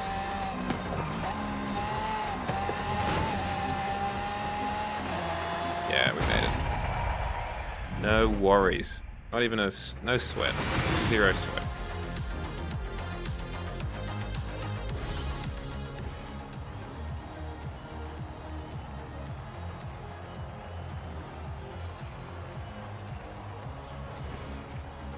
We didn't come last, but that's not entirely because we were good. I had there was a lot of Lego. A lot of army men, like the green army men stuff. Why is there a Doritos hat in the game?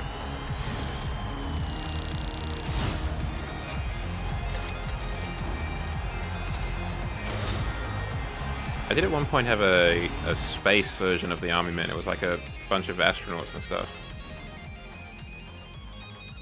Ah, yeah. I don't know if I did, actually. I'm trying to think back. Let's do some wheel spins, get those off the plate.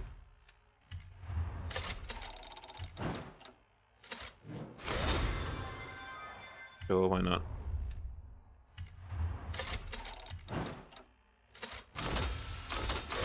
I will absolutely add another Maloo to my garage, thank you.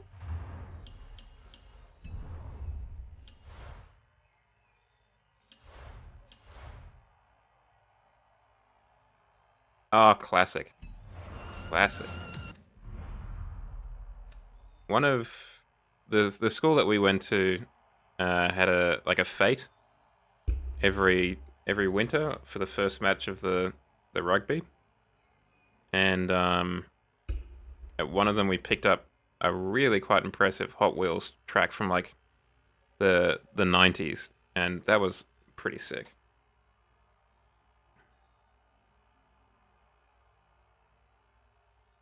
I'm gonna call it there, gamers. I'm just trying to figure out who we want to raid out to. We could raid out to Kaser Wolf, a fellow who we were racing against just a second ago in some of the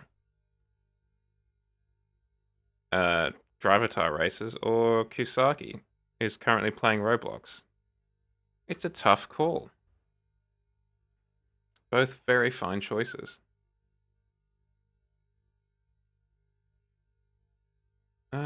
I don't know. I've never heard of the fellow. I think I prefer to have a look at them myself first. Just so I knew who I was throwing you guys at.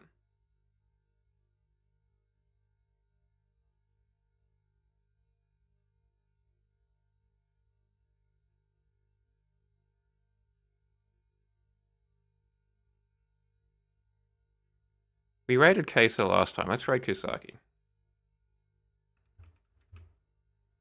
I also want to see what he's doing on Roblox. Alright, gamers. Well, thank you very much for sticking around for the stream. I appreciate it a lot. If you want to keep up to date with this outside of the stream, please check out the Twitter, Blue Sky, or Threads. And, of course, check out the Instagram, TikTok or Vod-mander YouTube channel for some funny clips from previous streams. And like any good streamer, there is, of course, a Discord. So come on over and join that if you haven't already. I will be back tomorrow. We'll be having a look at Little Kitty in the Big City. And I'm looking forward to playing that. I'm not a huge fan of how cursed the promo image is, but hopefully it'll turn heads, if nothing else. If you can, just drop a little heart. Just a little heart, Jow raid or something like that. That'll be much appreciated. I will hopefully see you in about 20 hours' time. I hope you have a good end of your week and a good start to your weekend, wherever you may be in the world. And yeah, let's go say hi to Kusaki. All right? See you around. God bless.